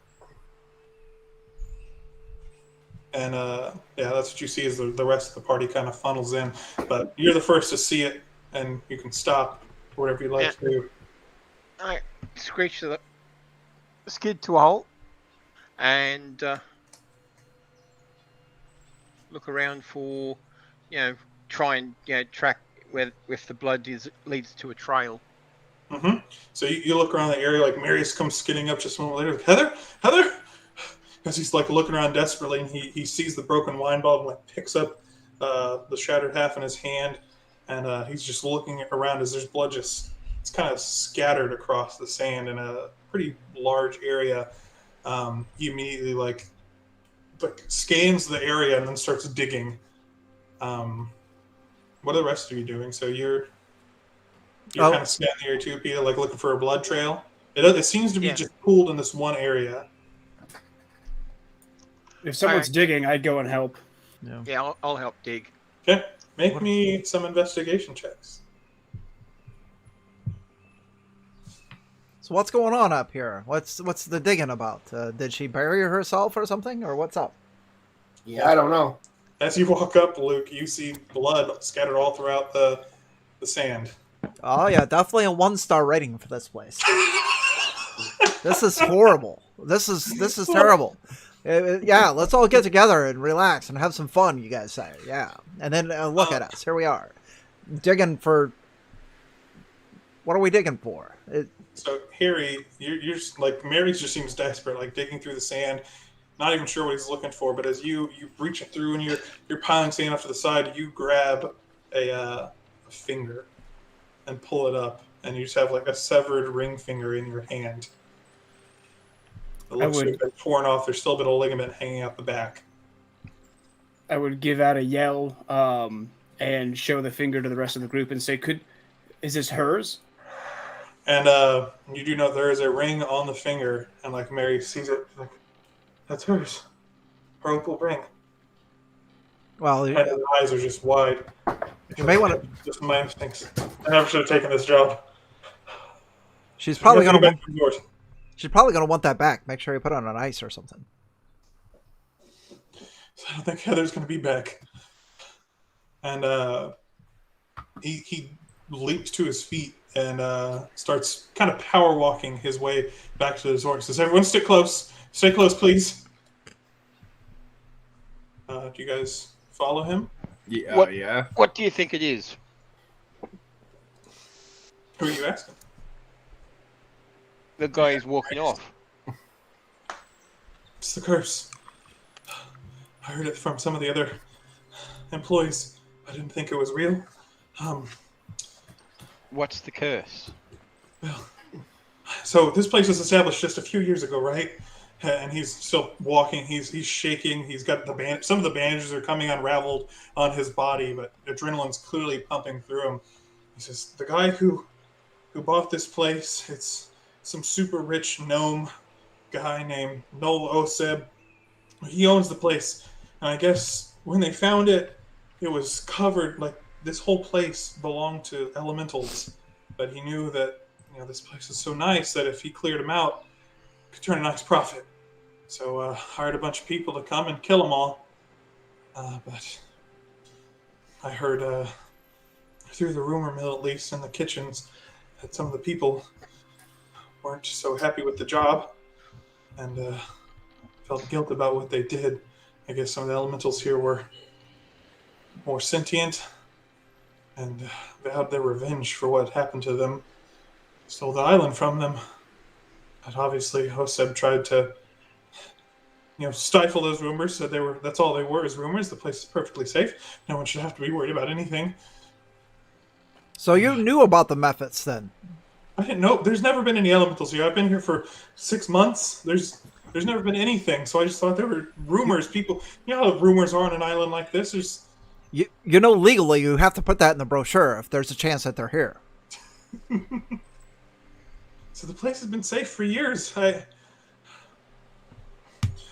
so sorry.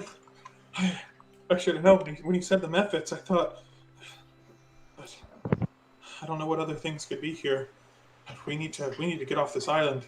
If the elementals are actually coming back, we can get on the pickled pineapple. We can get out of here.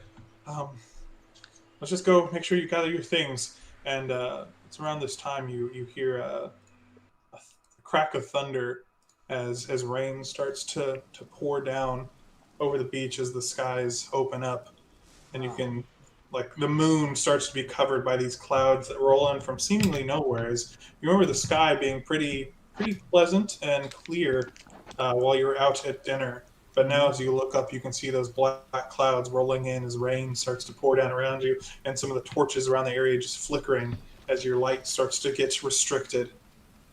I've got a bad feeling about this. Just everyone, go and get your things. Gather your things. Find a weapon if you can. Meet me back here as you kind of come up on the edge of the resort. Meet me back here. We'll say 5 minutes. We'll make our way for the pickled pineapple, and we'll get you home. I promise. All right. And you see the other adventure group goes running off to their cabin. Yeah. Go get her stuff. Absolutely. Are you guys? Is there any combat garb that people need to switch into or anything? Yeah. I was still wearing my leather, so I'm good. Nice. Yeah, I was wearing my leathers too. So. Yep. Yeah. You got a bunch of spellcasters and stuff? Yeah, I would have been wearing studded leather as well, but I'd probably go back and get my shield. All right. Yeah, so you guys gather your things, get ready. As you come back out, you can see Mary's kind of holding some of the bandages on his head. The winds are now lashing back and forth, and the rain is really pouring down, limiting your visibility. But Mary, he's looking around and shouting for some of his other employees as he goes over to the bar where you saw someone earlier handing out those coconut and pineapple drinks, just abandoned. He's running around, and Mary comes back. He's like, I can't find any of the other employees. I hope they didn't leave without us. He's like, come, we need to get to the docks, though. As he waves you onward and starts making his way down that trail as best he can, holding his hands up to shield himself from the rain as it pours down.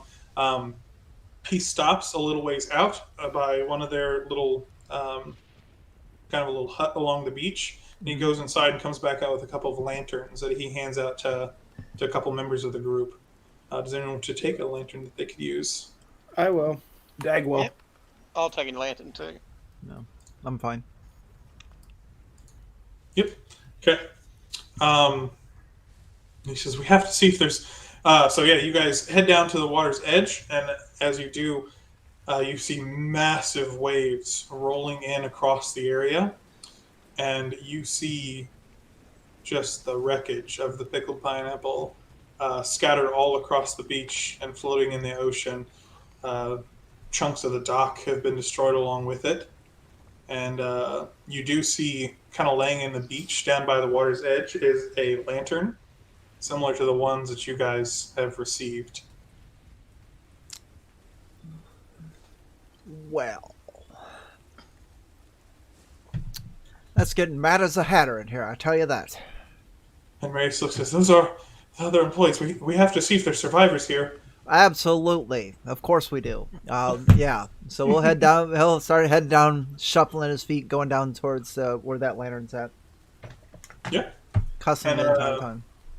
Oh, As you start making your way down towards the water's edge, and there's the other adventuring team, they're kind of scattering out, heading to the other side of the ship. They're like, we'll go look over here. As they lift up some of their own lanterns and walk out that way. And after a bright flash of lightning, you hear Lena give out a cry of pain. And you look over, and she's holding up one of her lanterns, and it's pretty clearly making visible a jellyfish that's wrapped around her arm, just like fully wrapped. She grabs a dagger and stabs into it and rips it back out and tosses it to the ground. Is she close to the water, or is she? She's probably about 30 feet back. And as you turn, lightning flashes again as you look out over the ocean, and you see a creature kind of standing out near where that lantern was, that appears to be made of coral reef, just shambling out of the ocean, moving. It's got like a humanoid form as it's crawling up out of the water. You see like a gnarled purple hand holding another jellyfish as it raises up to throw it in your direction. Let's roll some initiative. Oh boy. Let's see here. So if I had initiative, that should roll for me, right? Oh, I didn't click my token. Okay. Oh, I can't click my token. Did it work? Yeah, you need to give us ownership of the tokens. Did I not give you ownership? I gave you controlled by. I don't have a character sheet in there. I don't know how to do this stuff. I got a 20. Oh, I'm yellow. That's right. I don't have control either. Hey. Now you gotta pick the right one. Yeah. Which one's your color? I thought I was blue. Blue is Dagnavity. I am on the whereby. Yeah, I was too.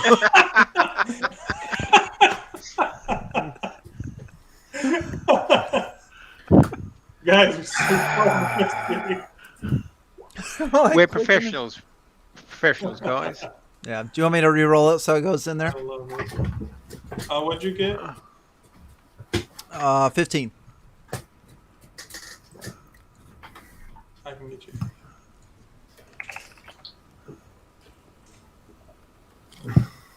Not great. A little better.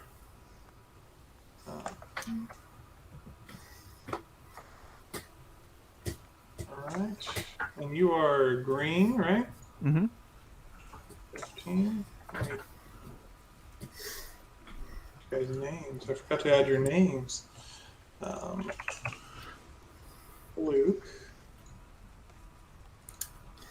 Ag.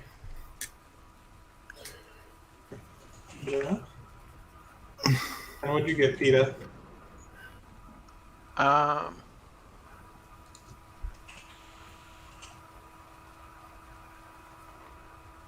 Oh, 23. And then Harry, you got a 20? 20, yep. Oh my goodness. So fast. Like a rabbit. Alright. Really hopped to it, didn't you? So Dag, Dagnavity, you're still up first.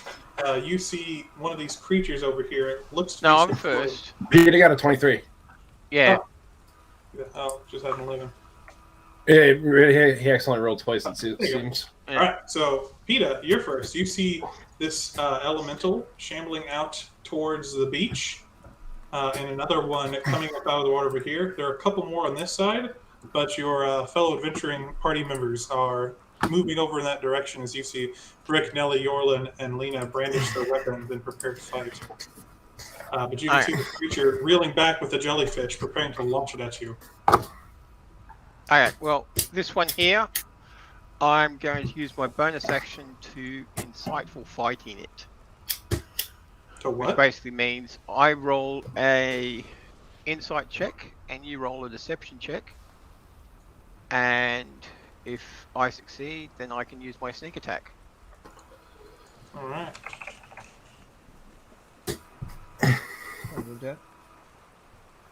It's probably not doing great. Alright. And then I'm Alright. going to short bow it.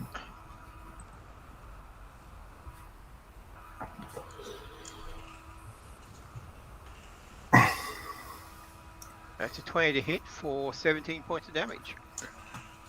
All right, yeah, that is a solid shot into the coral elemental. It hits between the pieces of coral and strikes into the creature as it reels back again a bit. Is your bow magical? No.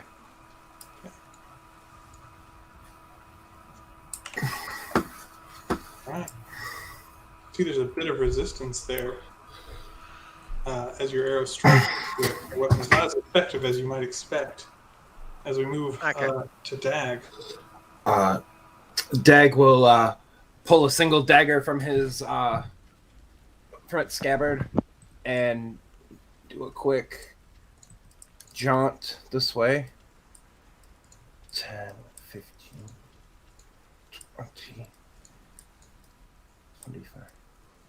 Is this able to move over normally? Yeah, until you hit the water. Okay.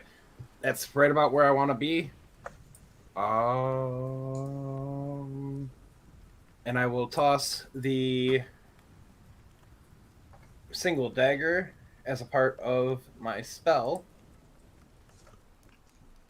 as I will conjure the barrage. So I have to make a DC 13 dexterity saving throw. All right. I think they don't have great dexterity. Does both of them need to make it, or just the one? It is a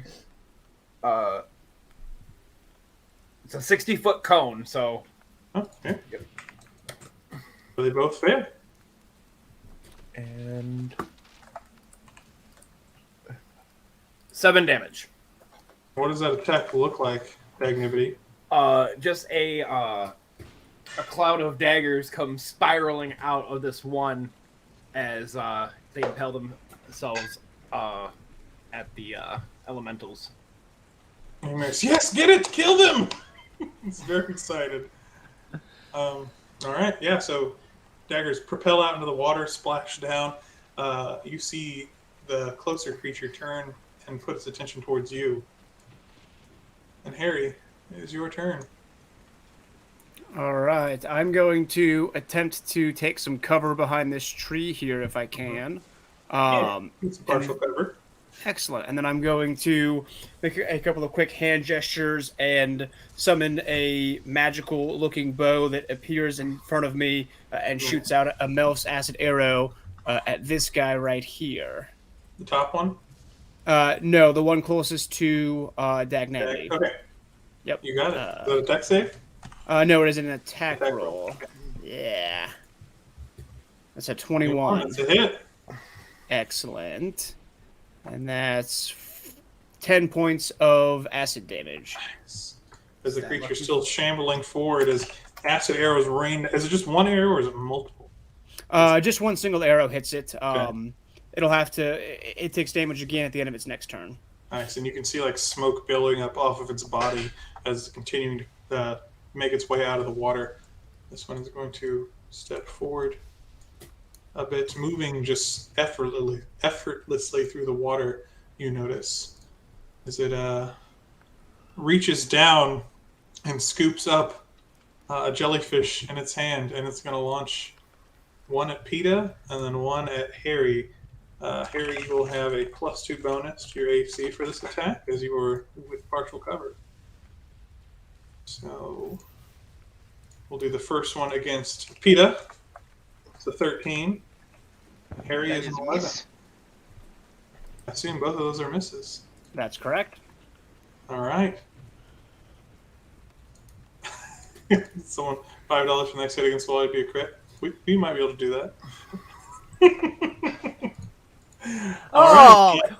So yeah, the jellyfish fly across the way, and Harry, you like duck behind the trees. You see it fall and hit into the sand right behind you, and as it's kind of flailing on the beach. Peter, you manage to roll to the side as the jellyfish goes soaring by. But the creature is still enraged as it reaches down and grabs some more jellyfish. We're over to Luke. All right. Yeah. Luke the Brave.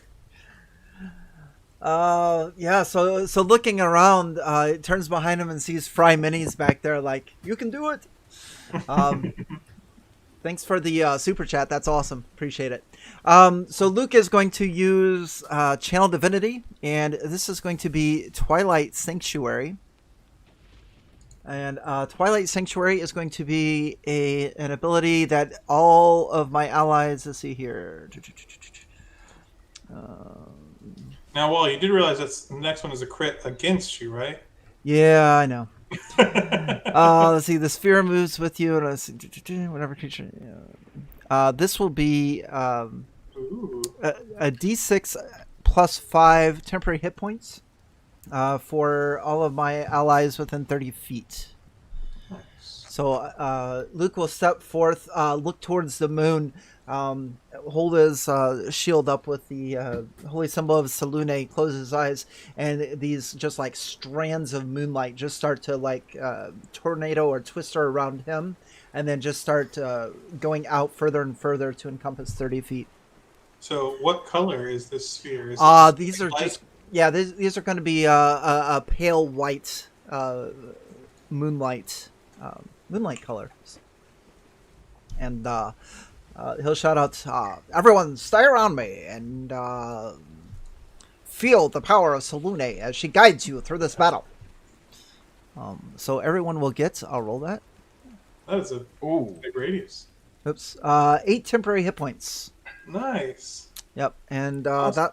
that will renew, or I can change it to end Charmed or Frightened. So yeah, end turn. Thank you, cousin. Absolutely. Now don't ruin my concentration here. All right, you see one of these crawl up on the beach and kind of circles around you, Dag, as it brings down a set of coral claws on your body made of this harsh, grating, stone-like material. It's going to take a couple slashes in your direction. With my... Hey! It's not against you, Wally, but does it count? It's... you got the crit. It is a crit. Oh my goodness. Striketh my party members is just like striking me. So that is... not too bad, just 18 damage. 18 damage. As that claw swipes down at you, made of coral, and rakes across some of your bodies. It takes hold, and you manage to dodge the other claw. As this creature's, it's just a little bit bigger than you. It's not quite large, but it's towering over you, about 8 feet high. Awesome. Yeah. So 8 of that will be soaked up in the temp. It is PETA's turn. Okay, I'm gonna. Oh, Drop wait, my I'm short sorry. bow. Just real quick, that last one takes 2d4 points of acid damage from got the it. acid arrow. Yep. So that's, I Thank you think, for the reminder. yeah, 4 damage. All right, as you can see the acid continuing to eat away at the coral. I'm going to drop my short bow and move over to here. You bound across the beach. Yes. With rapier and dagger. And well, rapier is my action and dagger is my bonus action.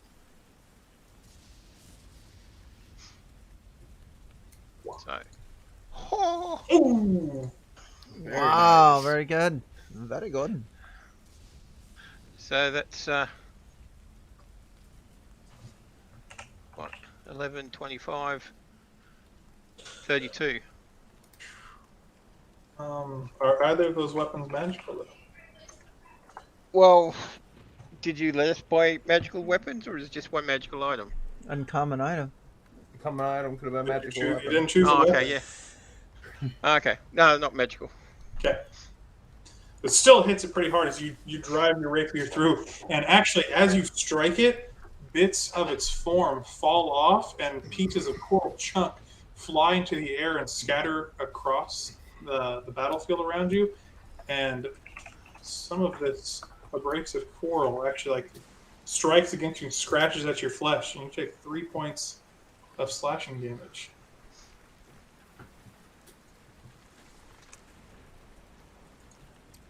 I do need to make a correction too. On the Twilight Sanctuary, you get those temporary hit points as long as you're within my sphere at the end of your turn.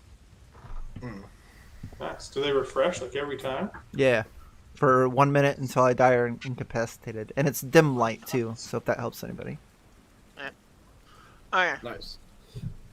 And then the dagger, which one had my strength bonus?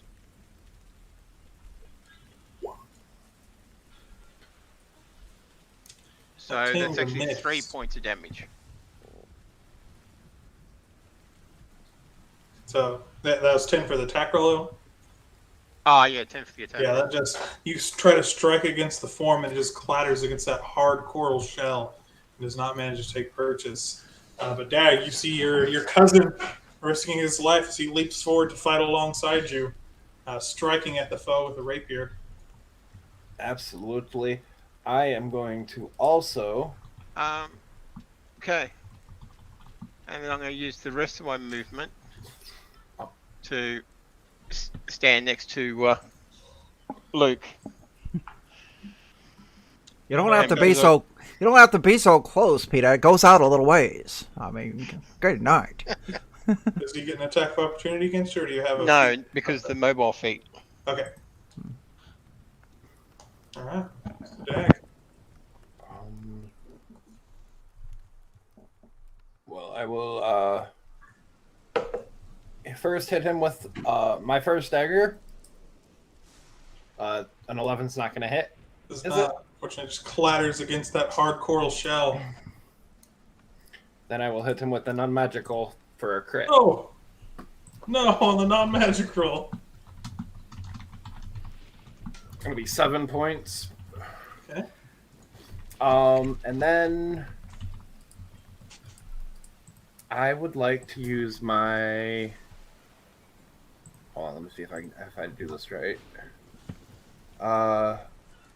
Nope, I can't do that. That's a bonus action. That's the end of my turn. No. It is, though, when you hit him with that dagger, once again, splinters of coral, rock, and stone shred off of its body and fall into the air, and you actually take 6 slashing damage as a result of these fragments of stone exploding out and hitting you. Dope. It's painful. Harry, Yes. You're watching your cousin Dag retaliate as bits of coral explode against his body. And I get those temporary hit points now?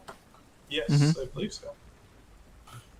Harry's going to hop back behind this tree instead, with this other one getting kind of close.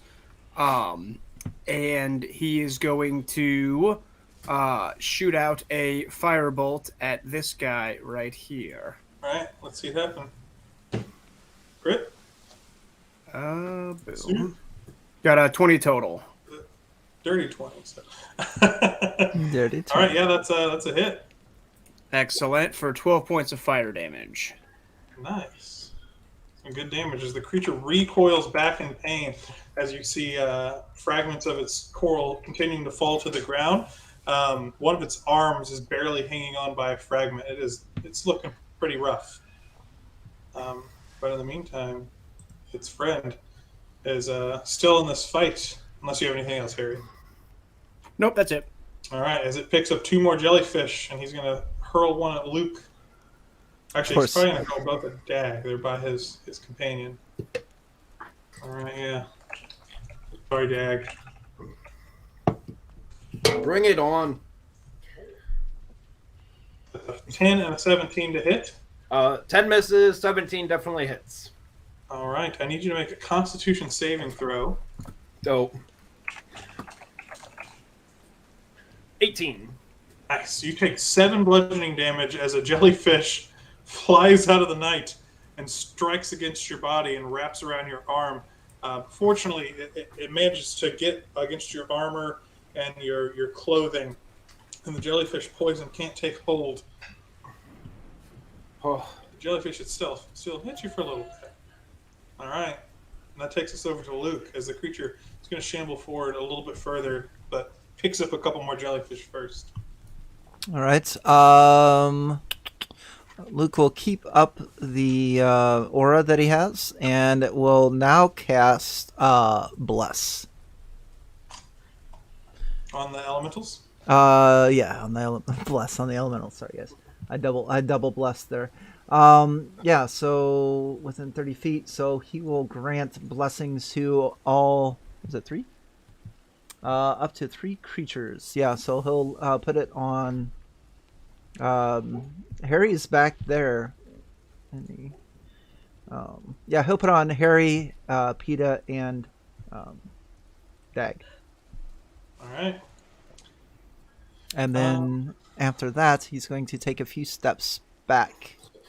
All right.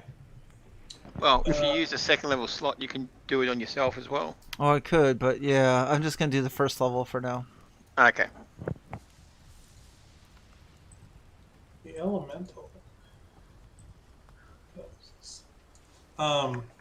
You see it raise up a hand and then kind of gives a shake of its body as chunks of coral erupt around it in a ring and fall all throughout the ground and the water, effectively creating these caltrops on the ground in an area around it. And then it turns and it's going to take a smack at Dag. Its claws. 18 hits. 10 points of slashing damage as it gives out a roar in your direction. It kind of sounds like, the roar is perhaps a bit abstract for this. It's a creature made of stone, but you can hear the stone grinding together as it angers. And you can see it waving a fist at you, similar to what the methods were doing up on the volcano. It's Peter's turn. By the way, I will renew your temporary HP. This time around, it will be 6.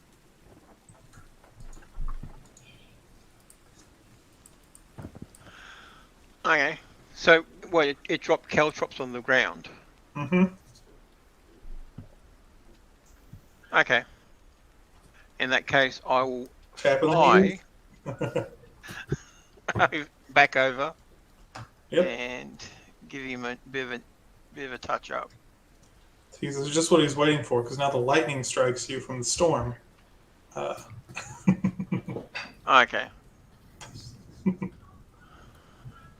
I'm just joking. You're good to make As long as yourself. it hits Dagnavity as well. You know, I don't like being the only one. Yeah, that'll be fair.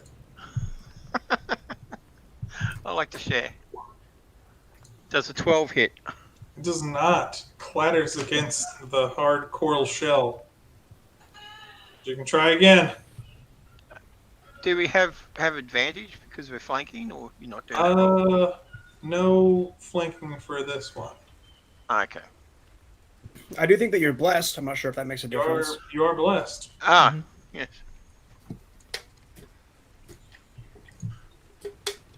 That's a 14 hit. Does not. And so avoiding doesn't give me any extra. No. You can tell this creature's having a hard time holding its form together still, but Yeah. it's Alright. still fighting. 20, is it?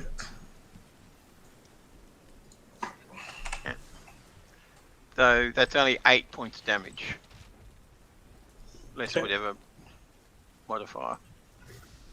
Alright. Once again, chunks of that coral dust fly up into the air and smack against your body for 5 slashing damage. Is that the turn, Peter? Or are you going to retreat again? Yes, I'm going to retreat again.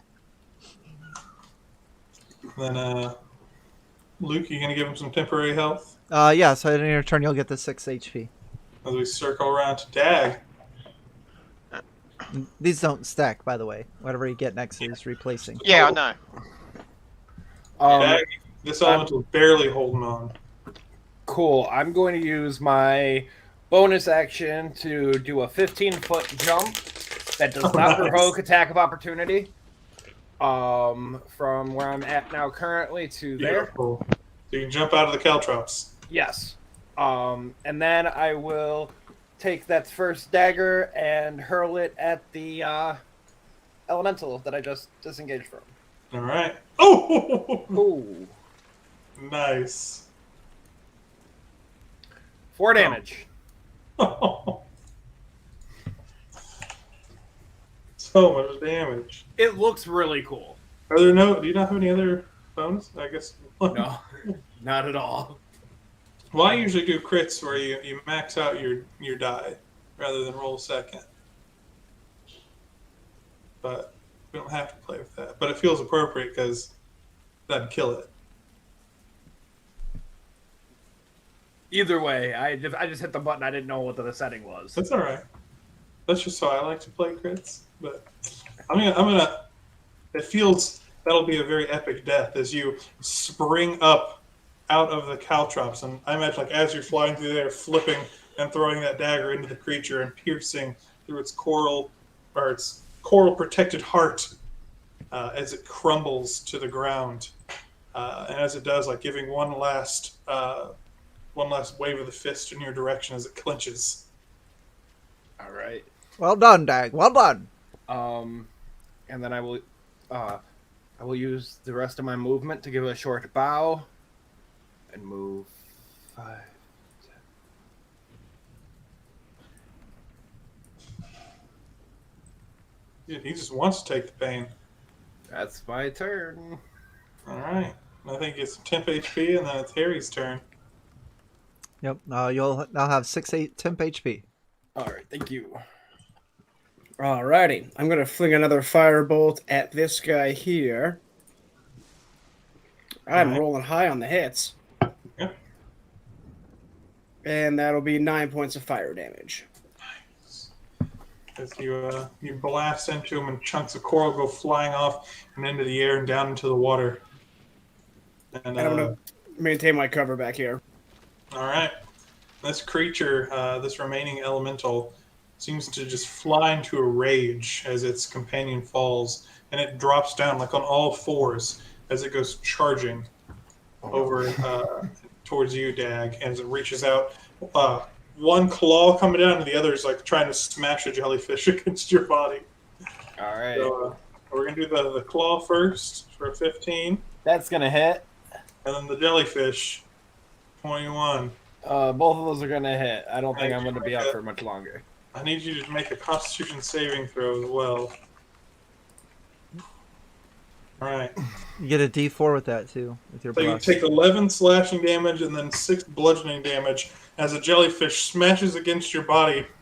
But once again, it clatters against your leather armor, and the jellyfish is poison, doesn't manage to take hold on you. But that elemental just giving this deep, like as you can hear the coral grinding together inside of its body as it's quite enraged with you, Dag. I am down.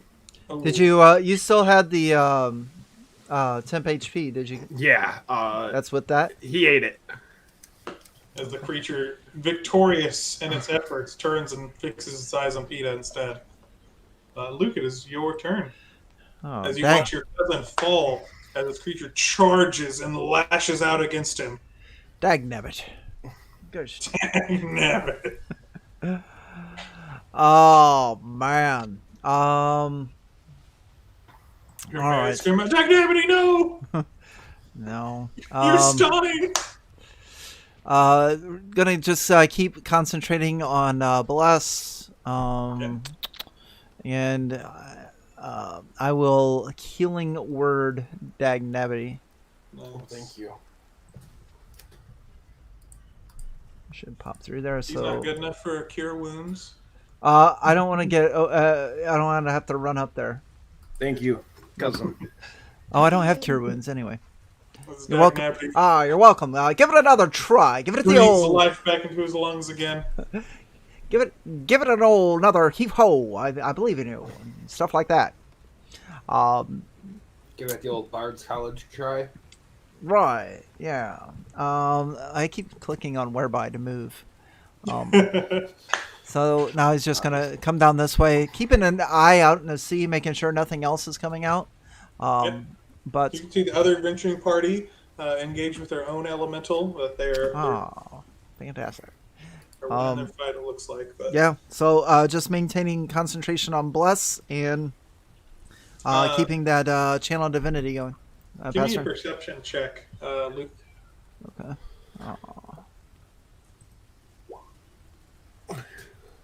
17. You see a figure, a body down here by the water that appears to be moving slightly, as like a hand's reaching out. Behind me? Oh, no. Down here, kind of where that glass is shattered on the map. Okay. Yeah, so ending my turn there, I'm going to like face towards the sea where I can out of my peripheral watch the guys to the right, but then keep an eye on that as well. All right. Ida. And I will grant myself the temporary HP, which is going to be, for this round, 8. Yay. Alright.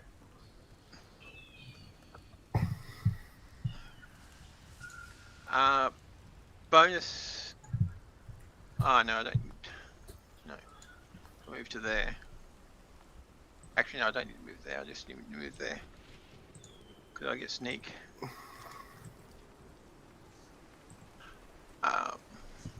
23 to hit. Nice. For 18. Hit. And then hit. Yeah, do its. Does it do the splash damage for each hit, or is it? It does appear to be each time you hit it, chunks of that coral fall off of its body and hit in the air, and Yeah. Alright. that is 10 slashing damage. Oh, it's a P. That And was then a you crit. crit it. Yeah, but I don't get the sneak attack with it. Oh, but you're using a That's- rapier? No, A it's a dagger? dagger. Yeah, Pretty max damage. that's crits. only 3 damage. 9. Oh, do you not get the +3 either? No, I don't get the +3 from my strength. No, because it's a bonus action attack. Okay. All right. So probably shouldn't bother about doing it because it's taking heaps of damage from it.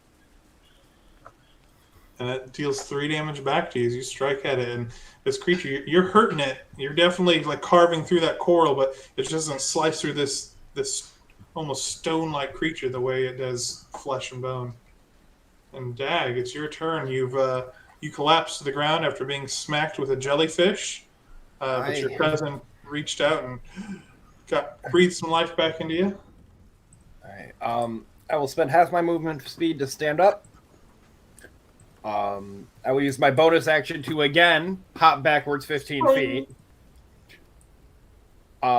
And I will use my action to Vicious Mockery, the one that I just leapt away from.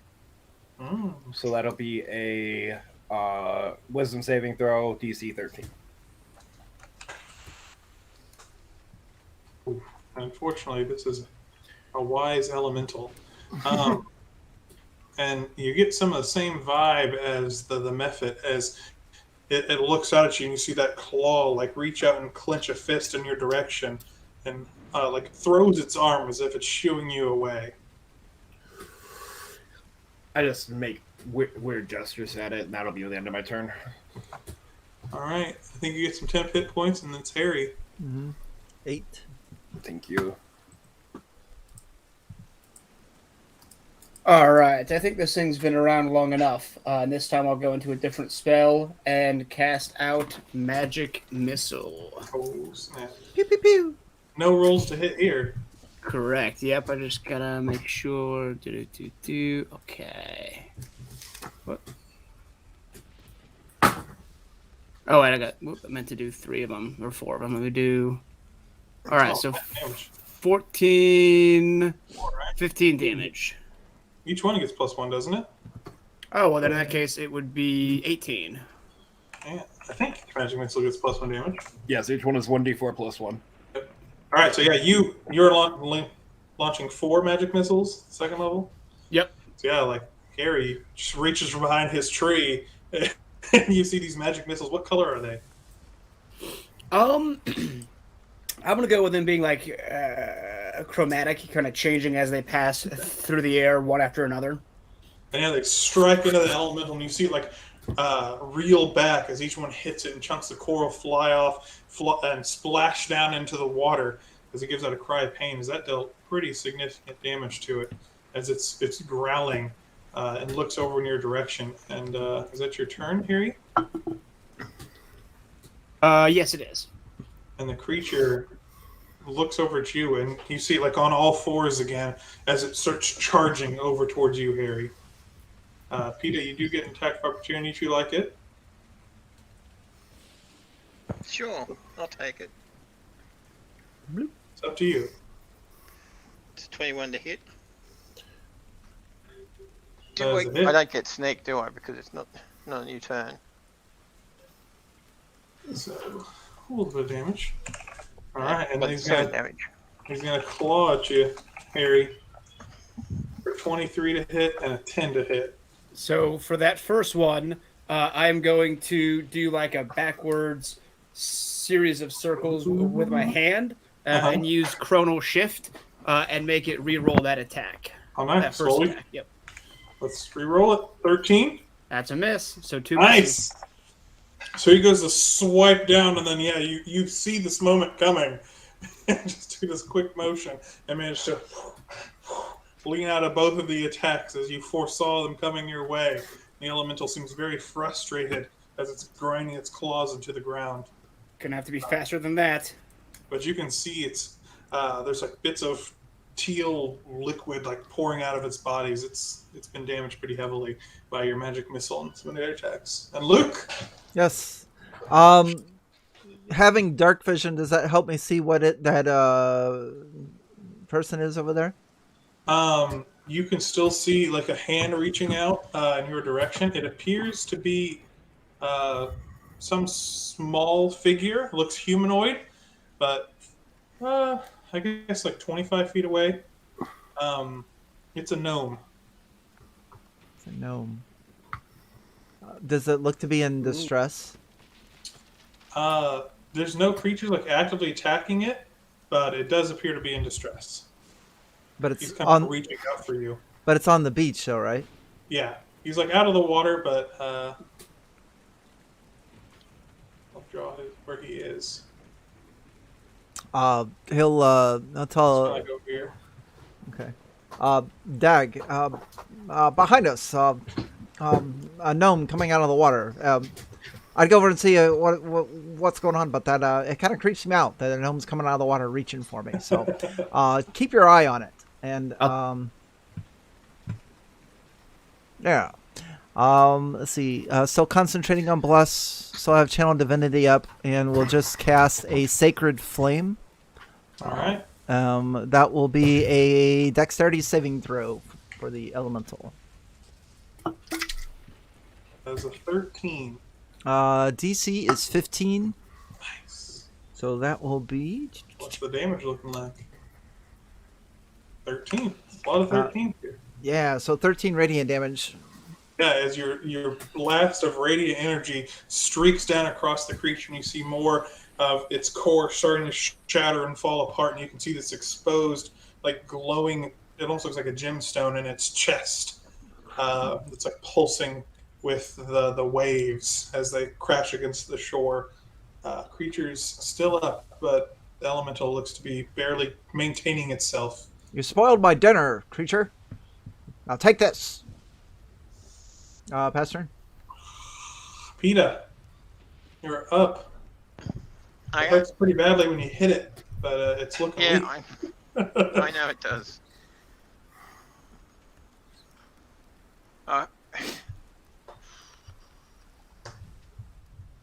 Okay. Oh, I hit it.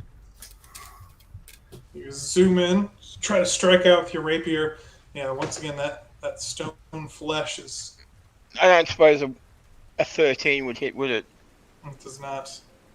No. I didn't get a 4. No. Okay. So I'm going to hit it try and hit it with the dagger then. Does a 15 hit? Does not. Fortunately, this hard stone shell. So, PETA, you charge at it and try to strike it down with your weapons, but they just can't find purchase. Okay, well a 19 will hit though. 19 does hit. So but then you remember your blessing from your cousin. Yeah. So that's 15 for the sneak attack and 4, so 19 damage. All right, and actually, yeah, that's you strike out and miss with your rapier, and then you feel that blessing from your cousin as you drive that dagger straight through the stone and pierce through that heart and you feel your dagger stab into it. It almost feels like flesh when it stabs as you tear your dagger out, and that stone goes dim as the creature collapses into just chunks of coral lying on the beach.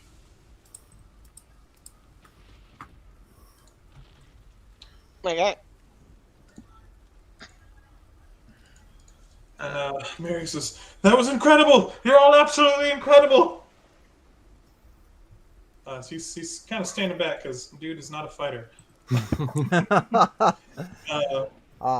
It's only a few seconds more that the other group has managed to dispatch the elemental that was fighting them, and they start making their way back over to you. You can see Yorland's got a bit of a limp where his leg's been clawed open, and Lena's got a bit of a scrape on her face, but they all seem okay.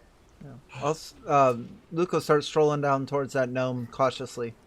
All right, hey, start making your way over there. Are these caltrips still like active? They are. They're just big chunks of fragmented coral. I will use my mage hand to pick my dagger up. Absolutely. You reach out and pluck it from the ground. But yeah, as you get closer, you hear like, "Help! Help! Someone! You! What? My leg! What's wrong with you? Leg Your leg. What happened? was on the pickled pineapple." Ah, right on. Okay, he'll approach him. He says, "I think my leg's broken." As he gestures down, and you can see it is pretty clearly not bending the right way. Can we try? Can he? It looks like there's some shattered parts of the pineapple. Can I try to splint his leg? Absolutely, yeah. Give me a medicine check. Yeah, with 13, with like the components of the pickled pineapple, you can grab some of those, and there's even like some cloth fragments and stuff in the water. And you manage to kind of give a crack and then strap his leg together. I appreciate it.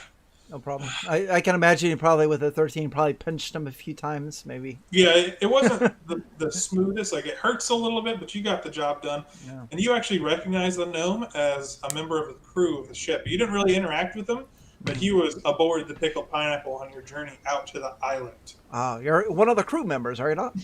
Yes. Oh, Carrick. I'm sorry, who?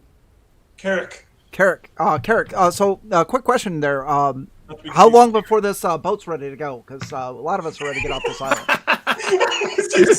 You hear like a crack as the remnants of the pickled pineapple sink into the water.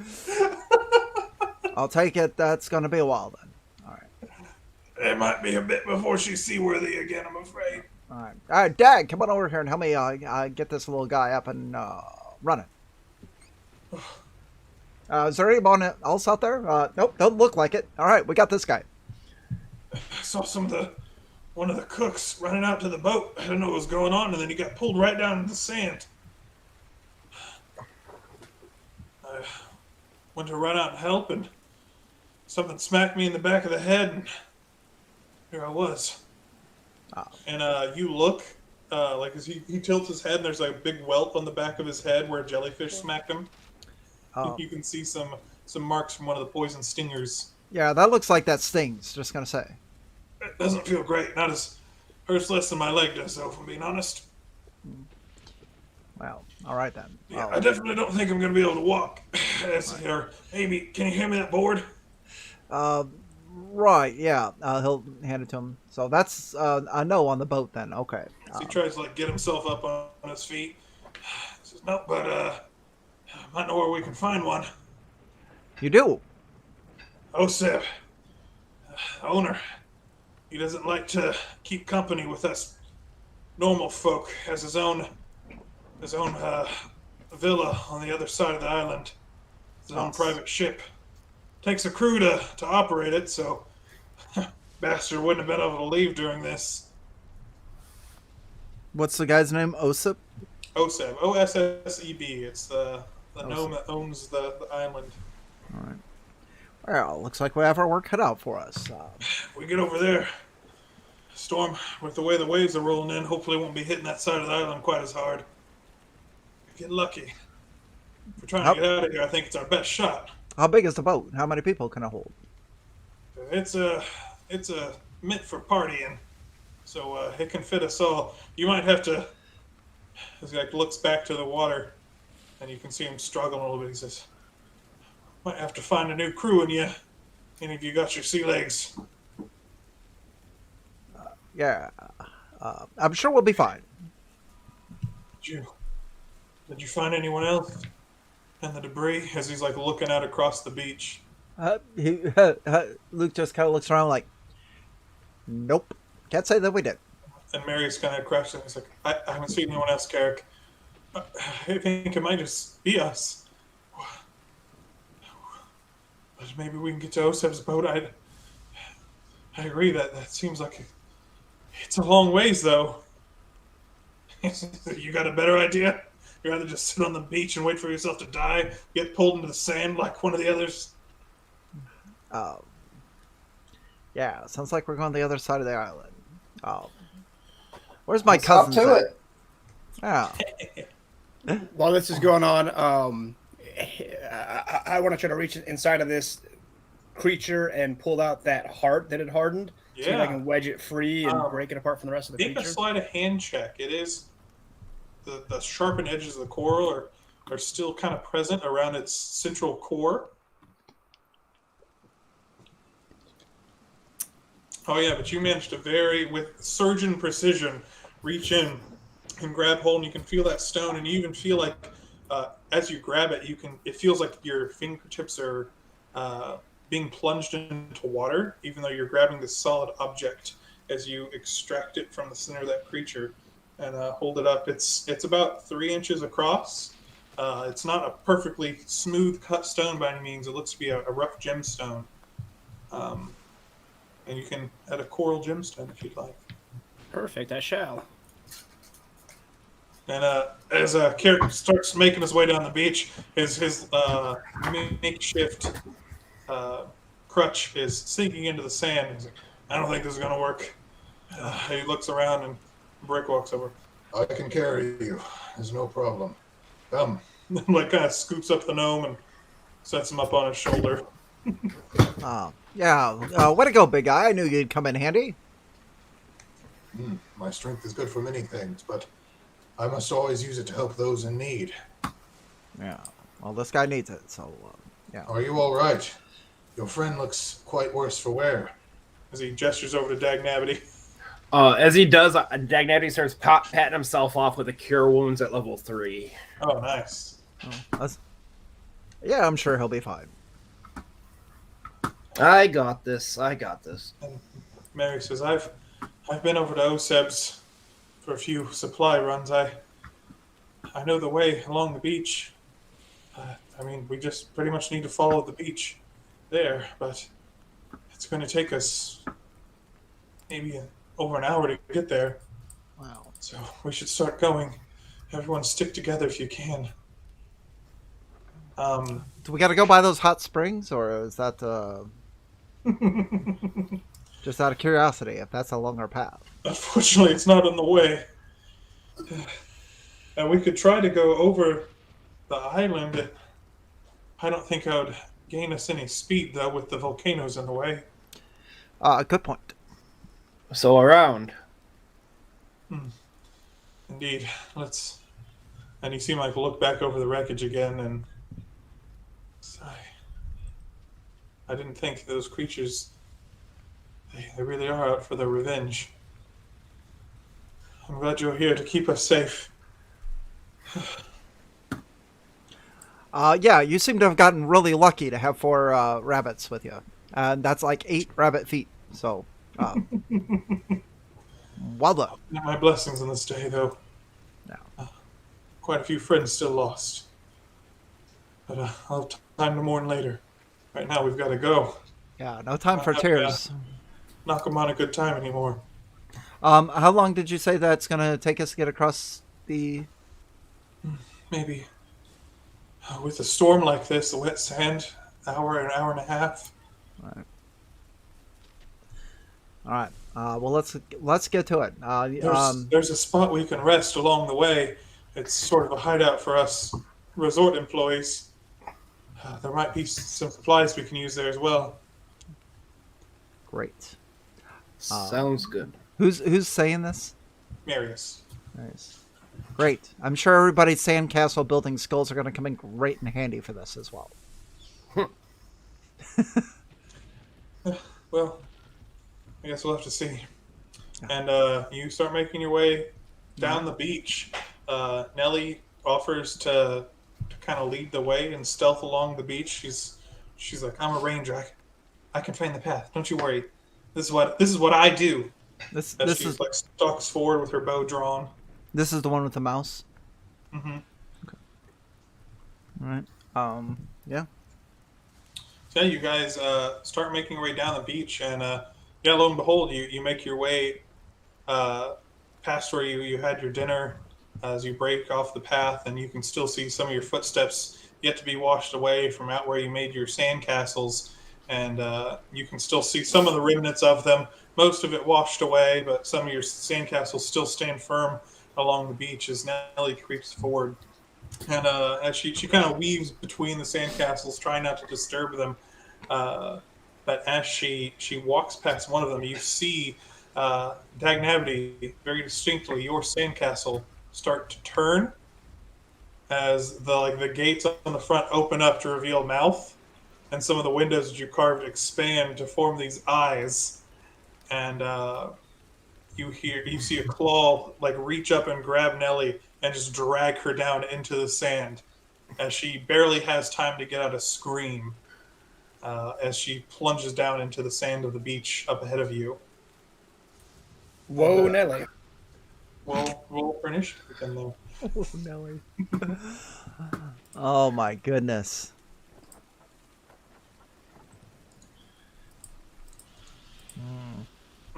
I love that idea. I really do.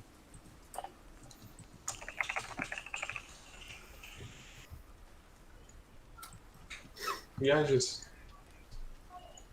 make 3 sandcastles even. Yeah. I love that. What's your sandcastle look like? It's so nice. Let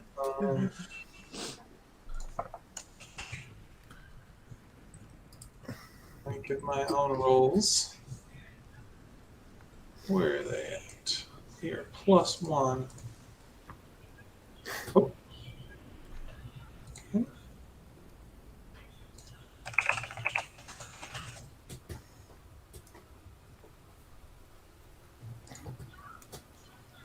Alright, that Pete is gone. You guys got some good rolls. That's the Harengons. That's yeah. Is it one of their bonuses? Yeah, they get to add their proficiency modifier to their initiative rolls. There you go. I haven't even used my give someone advantage on their initiatives yet. Why not? Because you already asked us to roll for initiative. I gotta do that beforehand. Uh-oh. I'll probably do that after this. Alright, Harry, what did you have? A 12. Yep. Harry now with the best, but you guys are still all before the Sandcastle elementals. I thought Yeah, they were so you- Sandcastle mimics. I did too. Nellie barely gives out a scream, and then she just pulled down, and you can see her hand disappearing into the sand up above. And these all the sandcastles. So you see bricks and yours, Dagnavity, and then yours. I guess Pete is mostly collapsed. The castle, actually, we'll say it's Harry's tower. Turns, and you see faces form on each of them as sand claws come up out of the ground as they rise up and start surging over in your direction. Dag, you're first to go. Yes, I would like to have them all make a charisma saving throw. I'm going to cast Bane on the 3 elementals. My DC is 13. I've got a -1. All right, they are all baned. So they all roll a d4 to subtract from their saving throws and attacks. Saving throws and attacks before the spell ends. Beautiful.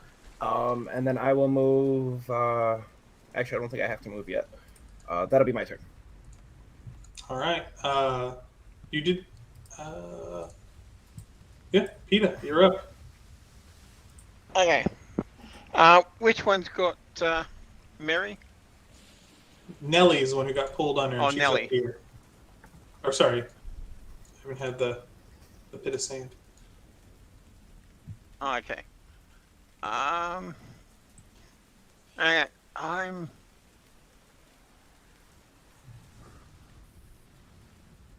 That's awesome.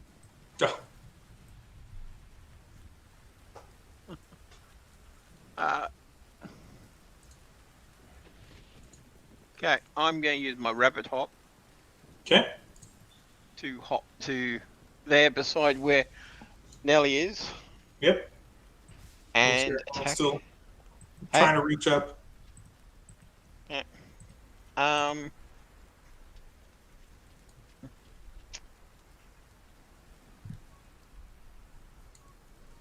And then I'm going to try and grab her and pull her out.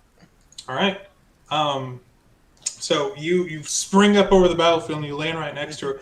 As you do, you feel that the sand around her is soft. I need you to make a dexterity saving throw to see if you can avoid being pulled in as well. No, I'm floating on the air. Oh, you're floating. All right, never mind. Yeah. You're fine then.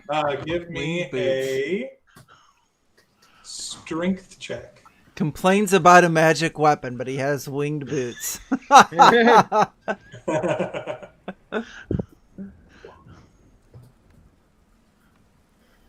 I thought that no. That is exactly what you need. You reach down and Yeah. you grab her hand, and she grabs hold of yours and latches on very, very tightly. And you pull and rip her up out of the sand, and she gasps for air and like spits out some sand. And you can see Peanut like scurrying up from under her shirt in a panic. Her little mouse, to see he runs up around her neck. And she like looks up, big eyes, just staring at you, like still sand in them. Thank you. How heavy is she? Not very. She's a halfling. Okay. Well, She's I'm like going to 40 try and pounds. fly up. I'm going to take an attack of opportunity from the sandcastle that's next to me. Fly anyway. up. Yeah, I'm going to fly up and over and come back to here with her. Okay. It does try to bash you with a bit of sand, but it's rolling with a With Bane. 4. So there's a 5 to hit. So it reaches up and tries to grab at you. And Yeah, fails. that's a miss. All right. So you drag her back over, and she hits the ground, like turns and grabs her bow, and the rest of her party is brandishing their weapons as well. Okay. Peeta, you can take some inspiration as Lena like arrives at you and like hugs you. And that's my action, because my All right, action was to Luke, grab you are her, up. my move action and bonus action. Yep. Right. Luke will cast a second level spell called Moonbeam. And he will focus it on, let's start, I keep clicking the whereby screen. Let's focus it on this one first. All right. And that will just say that at the start of their turn, let's see, when a creature enters the spell's area for the first time or starts a turn there, it is engulfed in the ghostly flames and must make a con saving throw. Con save. Okay. Um, There's a 14. I think it's a fail. on their turn, yeah. And I will end my turn, moving back a few steps and in turn. Well, it did fail. Does it take damage? Oh, it's if when they begin their turn there.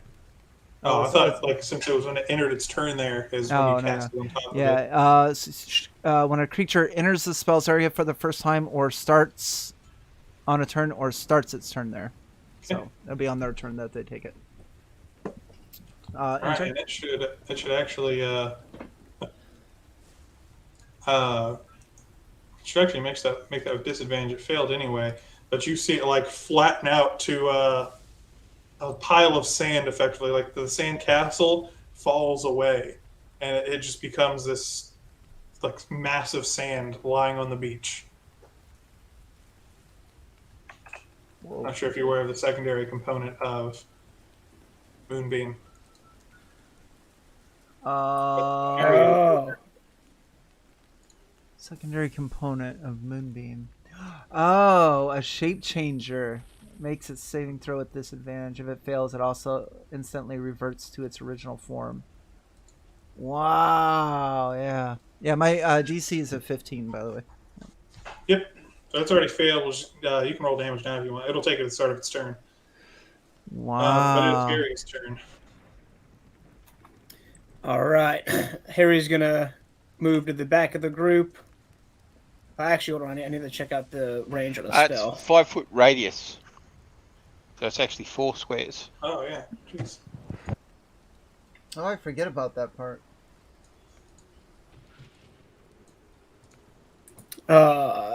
I'm going to cast Sapping Sting at this one here in the back. It's a chronology spell, cantrip.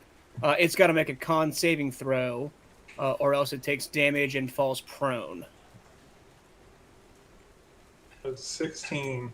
That's a success. So that'll be my turn. Yep. All right. As the Sandcastles, this one is freaking out inside of this as it moves its way out of the beam, and you see it revert to its Sandcastle form. I need...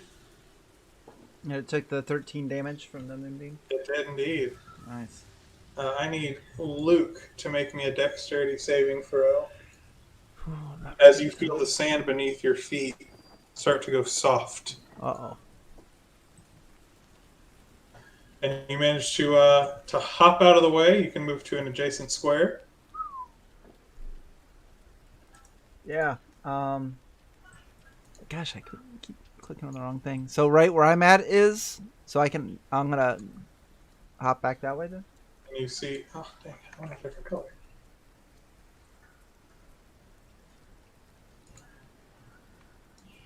All right, whatever. That is... it's not just saving the color for me. As this little sand pit has opened up there, similar to the one up further. Yeah, probably make that one yellow. Yeah, I'm trying to, but I don't know why it's not. That's going yellow. But as soon as I turn to the circle, it's on white. I do. You have to. Actually, I don't know. Never mind. How big is our party right now? How many folks are with us? You have 10 people. 10? There you go. Thank you for the circle. All right. You're welcome. And then a similar thing, Harry, as the elemental moves up and you feel the ground beneath your feet start to go. I need you to make a dex save.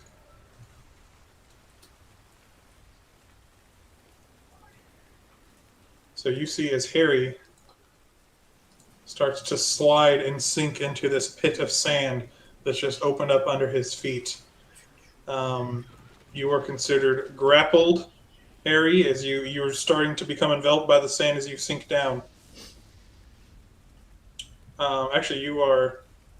Yeah, so you're grappled, restrained, and suffocating as you sink down into the sand. Similar to what Nelly had, where you're just like, you're falling down, you get your hands up, but you're pretty quickly consumed. Worst vacation ever! And it is going to... PETA, I need you to make a dexterity saving throw as well.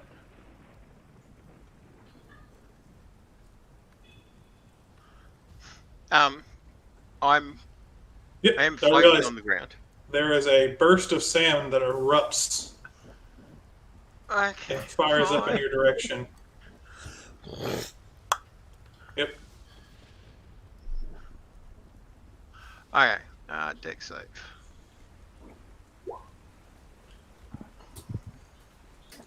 All right, yeah, you managed to dodge out of the way as sand erupts from the ground in a pillar up around your body, and you can feel some of the sand irritating your eyes as you back away and move out of the area without taking any damage.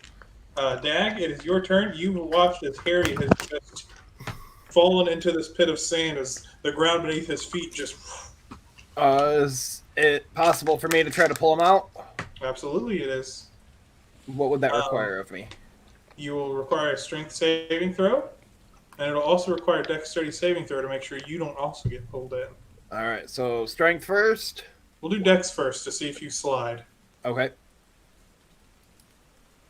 You succeed on both. So yeah, you kind of crawl over the edge and you can feel the sand getting soft, and you put your hand back where it's firm, reach out and you grab hold as Harry's flailing his arm around, you grab it and pull him up out of the sand as it rips. And Harry, you can actually feel like claws starting to scrape at your stomach and at your feet, and you can feel like a little slice go across your stomach as it seems to be claws are scraping at you beneath the sand. But he pulls you up out of there and onto the ground next to him. Get me out, get me out, get me out! Does that take my action? That is your action to save him. But I will also give you inspiration for helping your cousin. Oh, thank you. How is he looking? He's not actually hurt. He was just suffocating briefly. Okay, cool. Yeah, that's my turn. All right. PETA, you are up.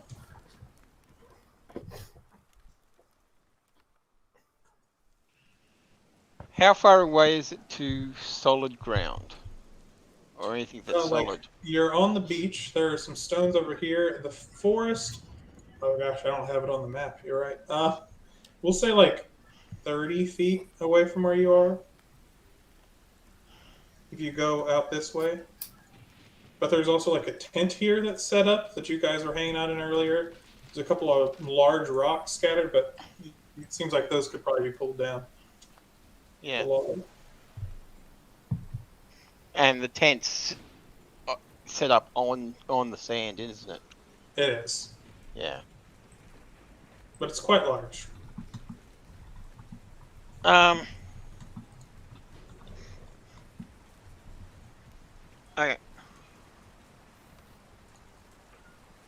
I'm going to move over onto this wreckage here. All right. And stabby at the Sandcastle. Stabby it. I like the way you said that. Would you That's be 12 to hit. Exploded into coarse sand? A 12 is a miss as your blade like sinks. You go to stab it and the sand like forms around your blade and doesn't find purchase in its form. Oh yeah, I'll try and stab it again. Another miss. That's a miss, Make yeah. me a perception check as you go to stab it with that first hit.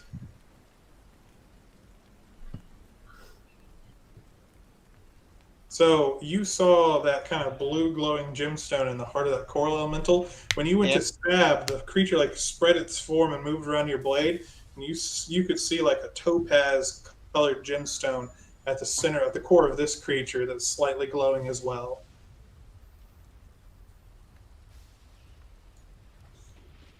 Okay. So what are my actions?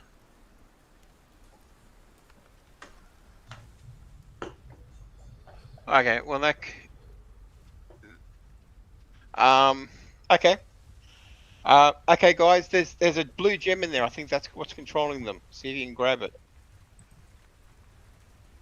Right. And that's my action. All right. Luke. Is there anywhere solid in our vicinity that's Yeah, not so- sand? Probably like 10 feet off the map. I'm sorry, I need to draw it out further. No, you're fine. It kind of hits the edge of the forest. Gotcha. There's also some trees that are quite large, and then larger rocks in that tent. But Yeah. So is that a tent right there then in the middle? this is a tent, yeah. Okay. Is it like one you get into, or is it kind of like like a small roof and like a? It's mostly a roof. Yeah, not mostly to provide shade Okay. rather than shelter. Right on. But you can climb on top of it. There's like a little bench here. Okay. Yeah, so, gosh, I keep clicking the wrong thing. Yeah, Luke will come over and try. Whoa, no, there's a lot of sand up there. He's watching. Yeah. Just gonna move the moonbeam, I think. And I don't have control of it, but I'd like to put the this one here in the top left corner. Like there? Yep. And you see once again its form like shift down into just soft sand. Do you see the gem? Can I use my reaction to grab the gem? I will take damage from the moonbeam, but I will give you a pretty high difficulty rating sleight of hand to try to snag its gem as its form collapses.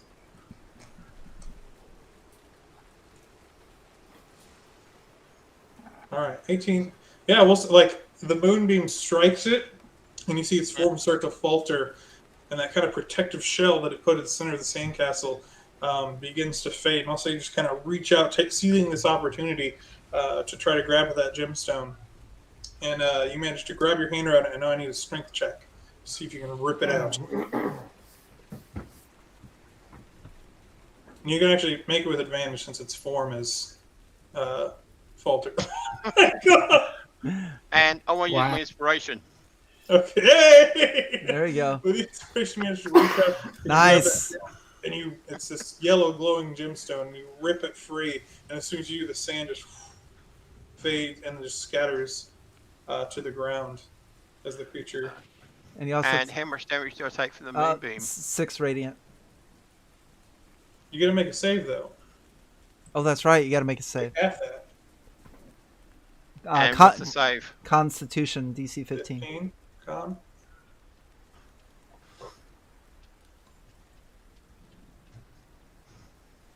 All right, Okay. so 6 damage. All right, what else you got, Luke? So you moved. Oh, your that's right. beam That was over. my turn. You Yeah. managed to grab the gemstone. That's gonna be it. I'm like that worked. Is it like a bonus action to move your moonbeam, or is it an action? No, it's an action. Okay.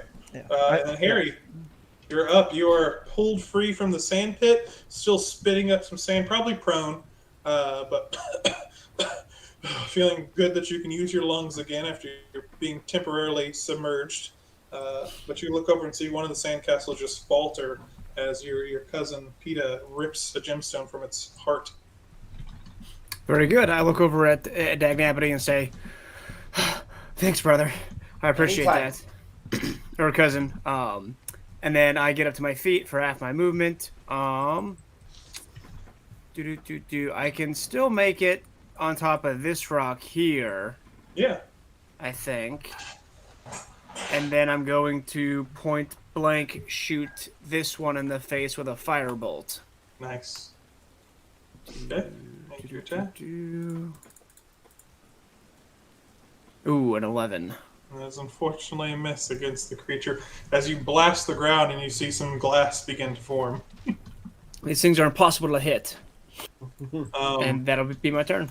Yeah, and as you end your turn, Lena's still like holding on to Nelly, but Brick comes running up with an axe and like drives them down into the sandcastle, making a few attacks of his own. I don't have his sheet right now, but yeah, he managed to make 2 attacks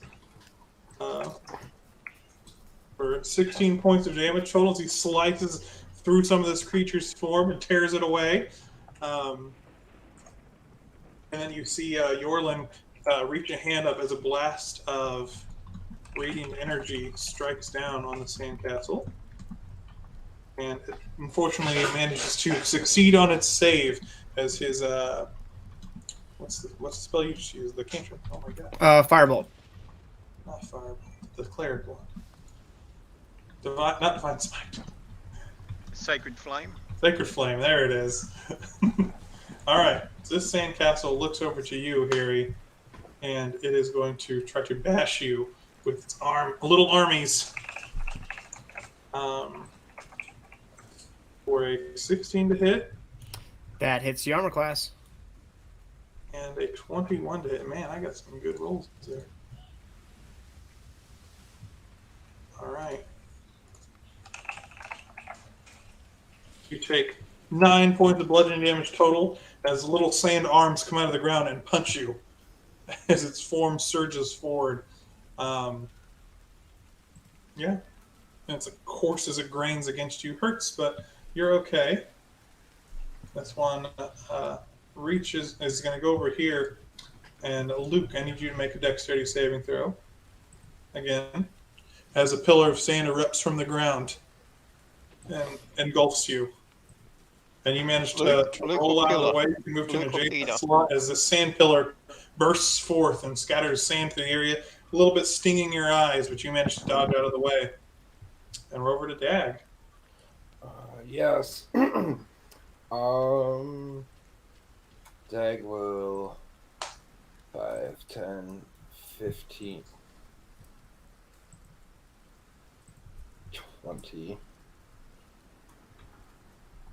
I'm going to make an attack with my Dagger of Warning. And I'd like to try to spend a Bardic Inspiration. Oh, nice. I'm gonna spend my Bardic Inspiration to do a Bardic Flourish. So this is Slashing Flourish. Whenever you take an attack action on your turn, your walking speed increases 10 feet until the end of your turn. If a weapon attack hits, you can expend 1 use of your Bardic Inspiration to deal extra damage equal to the number you roll on the die and the target you hit. To the target you hit and any other creature within 5 feet of you. All right. So what is? Oh shit! I didn't want it. I'm sorry. The defensive flourish. That'll add the Bardic Inspiration die to my AC. Okay. So there's is. But you still crit. What kind of weapon do you use? I use a dagger. Okay, so make sure you do max damage plus D4 plus your bonuses. So it'd be 4 plus 3. 7. As you stab in with your magic dagger and manage to slice through part of the core of this creature as the Sandcastle door collapses and one of the towers falls. An extra 5. Yep, it does an extra 5 damage, and now my armor class is 19 until my next turn. You see very dramatically one of the Sandcastle pillars fall and hit the ground and start to roll. But the creature is still alive as we move to PETA, who you're currently clutching this topaz gemstone heart of the Sandcastle elemental. Is it glowing or? It is dimmed considerably since you ripped it out. I. It was glowing when you grabbed it. Hey? It's glowing when you grabbed it, but it's dimmed in the second since you ripped it out. Okay. To put it in a pocket or whatever, is that an action or? No, that's fine. That's free action. Free action. Okay. Yeah, I'm gonna go and play with this one. Okay. And I'm going to try and dive into the sandcastle and grab the gem. All right. The hell? It's more challenging with its form still in place. Make me an athletics check to try to dive through the sand.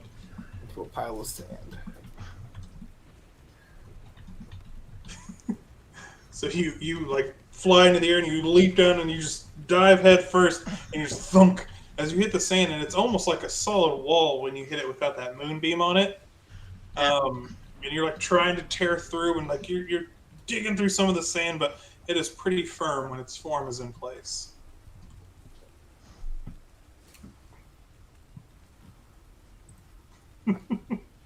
DuckTales, whoa.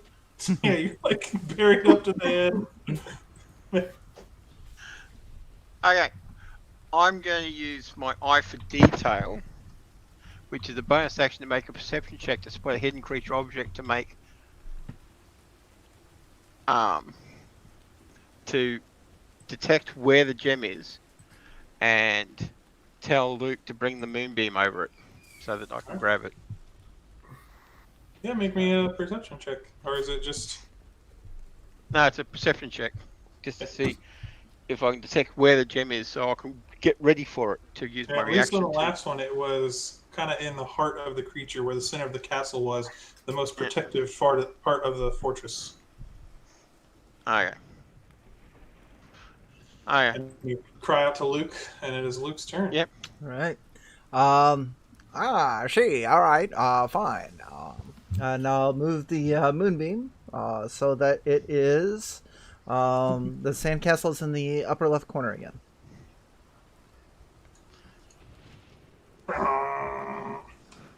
Yep, Alright. right there. And I will try and grab the gem. Are you using your My reaction? Yeah. Yeah. All right, and yeah, not. Oof, some big moonbeam damage. But yeah, make a sleight of hand check. The perception check wasn't quite high enough to give perfect information on its gem. It is protecting it pretty well, or was, but doesn't matter. You just snipe a gemstone right out of the center of its Holy form. smokes, man. Snag it. You need to make the strength save still, but you definitely grab a hand on it. 28. Oh my goodness. Pretty Strength good. save with strength. Oh, it Or doesn't matter. strength check. And yeah, just pluck that gemstone right out of its heart. And now I'm going to take a heap of damage for that. Depends. Ooh, we're saved. 6 damage. Ow. All right, so you do that. And put the second gem away. Yeah, and you see this other sandcastle like turn and look in your direction, and so you see its form start to quiver and sink into the sand. But it is. I'm going to go where I moved 10 feet, so I'm going to go 30 feet in the air. Well, it's not your turn right now. It's not your turn. Oh, that's right, it's not. Yeah. Damn. I'm being generous by letting you snatch gemstones. Yeah. I guess I'll end my turn now. All right, Harry, you can see this sandcastle. You can almost feel its fear as it starts to sink back into the sands. Yeah, that's right. You get on out of here, and I'm going to try to crystallize it again with Firebolt. Yep, go for it. Wait, where am You I? got this. 14? That is a hit. Nice. And 11 points of fire damage. Yeah, and that's actually enough. Like, you strike it with that fire damage, and you see its form. Yeah, parts of it melt away to glass, and then it like quivers, and then goes smooth and soft against the sand in front of you. And you do see a similar gemstone like sitting amidst the pile. Nice. I'm going to grab that one and toss it over to PETA and say, you've got quite the collection there, my cousin. Mm-hmm. Wow. Thank you. Ow. Ow. Hand. Ouchies.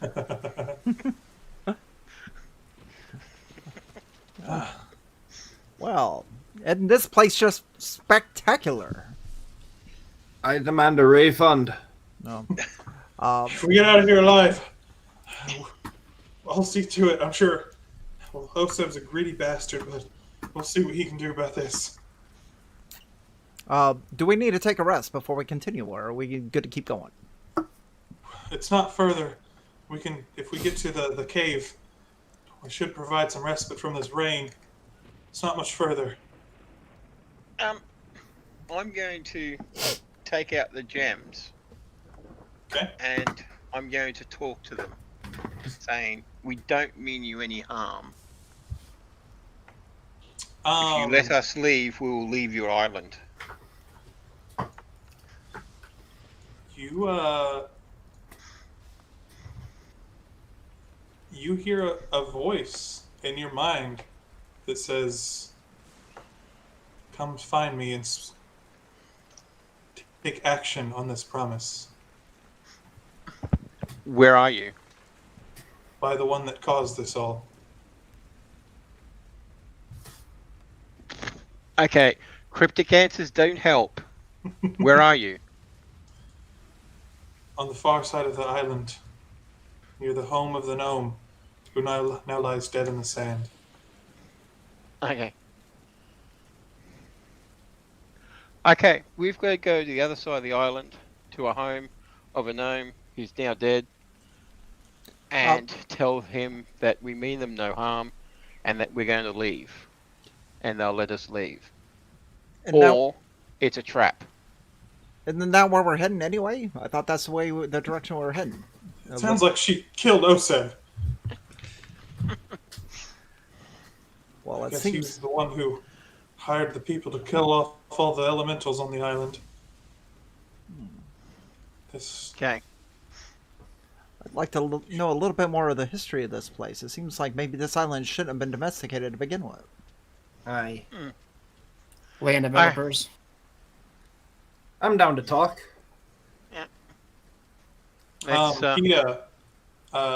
After you speak to those stones, Lena walks over to you. She says, I don't know how to thank you enough for what you've done with Fernelli. You immediately sprung and saved her. But perhaps this... And she looks down and she unsheathes one of her own weapons and hands over to you a rapier that was at her side. Said, it's a very fine blade from my home. Seems you use them. Perhaps you can use this well. You don't need it. I can make do with what I have. Perhaps a trade? I'll give her my rapier for hers. Mm-hmm. And she has a magical rapier. A +1 rapier. Nice. As thanks for saving our friend. And then Marius says, well, if we have this place to be, do we still want to stop and rest, or do we want to make our way straight over there? Look around and see how's everybody doing, health-wise. Well, I've got one good hand. An hour rest from a short rest. Yeah. Okay. Yeah, we should make our way to the cave and get a rest. All right. So you make your way. It's only another 5 minutes up the beach. You see a jutting of rocks coming out of the side of the forest. You can see the stone raising up, and Marius looks over in that direction. And as you're approaching, you see a figure kind of emerge from the trees. And for a moment, you kind of go on guard. Then you realize you see kind of the same floral patterned shirt and shorts of one of the employees. Who goes there? Mira? As she waves. Are you one of the groups who are at the luxurious Nakumana Island today? And Marius is like, Mira, you're alive! And rushes over and embraces her in a hug. Says, is everything in the cave okay? She nods and says, okay, in here everyone, and kind of waves you over to this cavern. As you walk inside, it's a pretty open, luxurious space. It's been carved out and is everything you need for a day of luxury for one of these employees. There's some beds scattered throughout the area, some hammocks in the place. There's food on tables through the area, salted meats. And this woman that you met is a high elf. She's pretty short, just over 5 feet tall. She's got long curly brown hair, but it's pretty frazzled and tangled in its own right. And she's soaked to the bone. And she's like, what's going on out there? I heard screams on the beach, but I was afraid to go. Luca, look back to you guys to answer. Is this the lady whose finger we found? It is not. This is Okay. Okay. It appears that the elementals that were eradicated from this island have relatives who are rather upset about it. So we need to make amends with them. And my sister? As she looks over to Marius, and he She kind of shakes his head. Her hand goes up, and she pretty immediately crumples against one of the beds as Mary moves over to console her as she just falls into a fit of sobbing. He says she worked out at the resort. And he's just kind of holding her hand, trying to make sure she's okay. He says, let's take a moment to catch our breath, but I don't think we should dawdle long. This place doesn't feel safe. Nowhere does. Agreed. We should probably get moving as soon as we're ready to go. All right. And he says there should be food here, drink, even some medical supplies if you need to get yourself patched up. And thank you again for keeping me safe. Right. Yeah. Short rest then? Yes, please. Absolutely. All right. Short rest.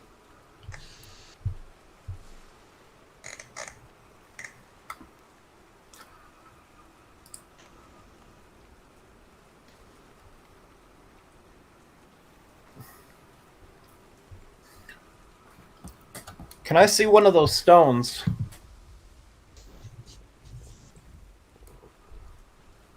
It's up to PETA or I think Jeff. Yep. I'll show the stone. Peter's got them all. Oh yeah. Is it possible for me to identify it? Like with the spell? Yes. Yeah, go for it. Uh, You just gonna ritual cast it, or? I don't think I have ritual casting. Okay. I do, cousin. Oh, well, if you can cast it. Oh, wait, wrong character. I do not. Never mind. I will spend the spell slot for it, though. Okay. Yeah, you spend a spell slot. Trying to think of what information you would glean. You've heard of elemental shards before? Mm-hmm. This seems to be a very similar item, but like a fragment of one. Okay. Just a piece. This wouldn't be enough to conjure forth an elemental on its own, just by you using it. But given another elemental to bind it to, it can give life. But you can tell it is a child of a whole. Okay. It's powerful magics.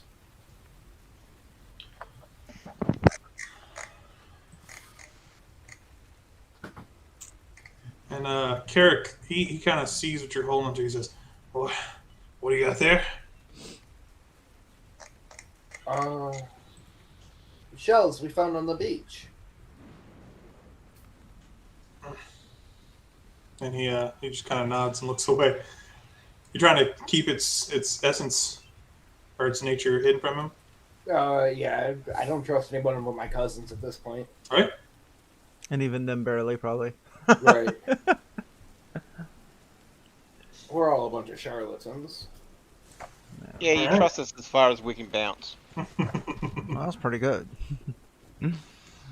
So yeah, you guys have this respite in the cave.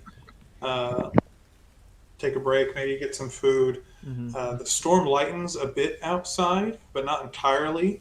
But the moon does emerge a little bit more, and things seem to be fairly calm as Marius is kind of grabbing some of his things. He says, "If the storm lets up like this, it shouldn't take us much longer to get over to Hoseb's. Maybe another 30 minutes along the beach, but we can make some good pace."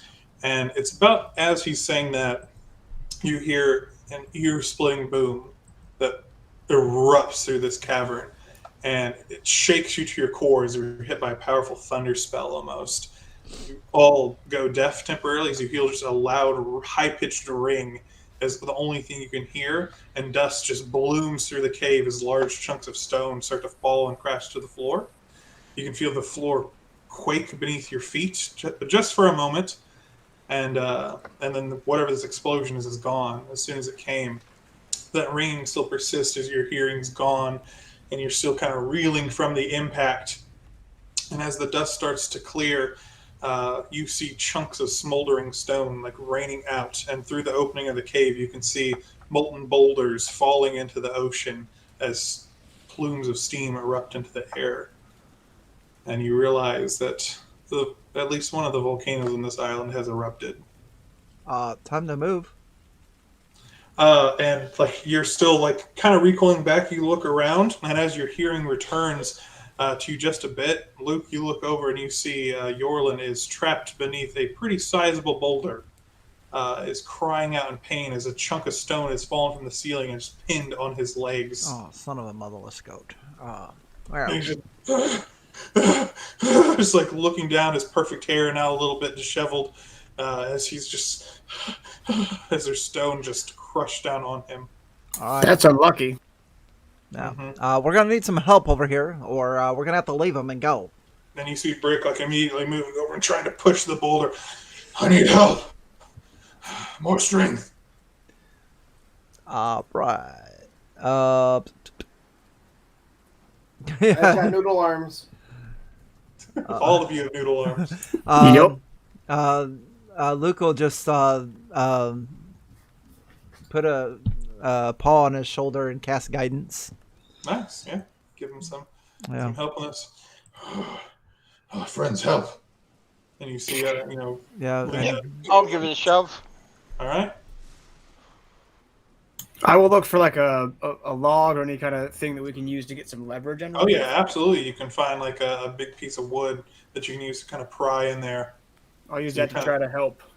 Yeah, and like as you do that, you kind of lever it down into the log, and like Lena looks over, that's a good idea, and she goes over and grabs one herself and jams it down in there, and she's like, come on, as you apply pressure, and Brick continues to push with your guidance, Luke, and with that help, Harry, the boulder tips up off of his legs. You can see one of his legs is just crushed down from like the knee down. And he gives out a cry of pain as he reaches and gives his own healing spell in his leg as he's kind of feel himself going into shock, but you can see it patching up. Definitely going to take more time to repair than that, though. Far too badly broken for him to just use a cure wounds and make it well again. But he just like lays his head back. He says, I'm not going to be able to go.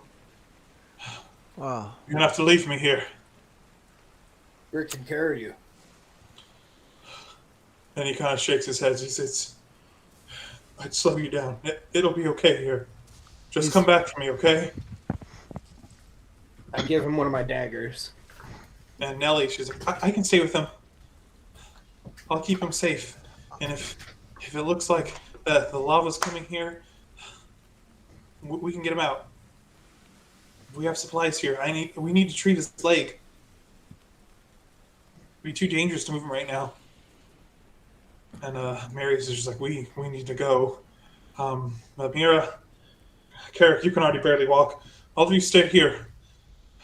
The rest of us, we can go and we'll come back for them. We're right outside the beach. If we get the boat, we can pick them up. Yep. Always the best thing to do in a horror story is to split up. Absolutely. I think if they stay here, they're going to be goners. I'm just going to say that out loud. Yeah. Their luck won't be ours. Well, it's double time. All right. Before we head out, I would like to gather the cousins around for a quick prayer to Selune. Nice. And I would like to cast use the ability Eyes of Night. Use the abilities Eye of Night to share my dark vision up to a range of 300 feet. Oh my gosh. For the next 1 hour. That's awesome. Yeah. Go, cousins. Share the light and the vision of Selune as we go forward for the foreseeable future. Yeah, you give a blink and you can see so much further out, even despite the darkness. And that moon that was shining once again is kind of starting to be obstructed by the smoke that's pouring into the air. But you guys make your way out of the cavern, your eyes able to adapt quickly to the darkness. You turn and you can see the top of the volcano illuminated by the super hot lava that's flowing down the side of it in rivers. it's a long ways from you. But it's a long ways from you, so you feel comfortable, but you realize you probably need to get a move on it as Marius actually starts running down the beach in the direction of Oseb's ship and his home. Yeah, double time. Can I get everyone? Are you guys following after him, I assume? Do you want to run or consider? Yeah, I think we should All right. go there Make faster. me Constitution saving throws. I'll do it. Each of you. Oof. Not great. All right. On a 12 or lower, you gain 1 level of exhaustion from this brutal sprint down the beach, trying to get to Oseb's. But you sprint and you go. You don't seem to be disrupted by any more elementals. The rain's still pouring, but not quite as heavily as the thunder's been replaced by those boulders. They few more fall, and then it kind of calms, but you can see the smoke still billowing up into the sky. As you make your way down the beach. And as you do, so you come around the corner, and Marius tells you, like, we're getting close now. And he's still breathing heavy. Most of his bandages have, like, come off of his body, and you can still see the sheen from the ointment of all the jellyfish stings that have covered his body. And he's like, right around this bend. Sweat pouring down his face. There's, like, ash stained all over him now that's been raining down around you. Mm-hmm. And as you come around the corner, you see this just beautiful home. Just off the edge of the beach, like nestled amongst the trees. There's a deck that goes all the way around the exterior. There's like full floor-to-ceiling windows that go all along the outside, allowing sunshine to just flood into it. And a few dozen feet from that house, you see a woman hovering slightly off the ground, pulsing with this neon glow of green. And you can see, like, she's humanoid in shape, but her features are very, very sharp in nature, very angular, as if she were carved rather than being born of flesh and blood. And as she stands there, you can see orbiting rings of palm leaves and coconuts and seashells and stones just orbiting her body as they would a planet, as she hovers above the ground, just taking in the landscape. And yeah, you can see Oseb's dead body laying there in the sand next to her. As she turns and eyes catch you. Is she Fae? She's not. Okay. I'd like to use my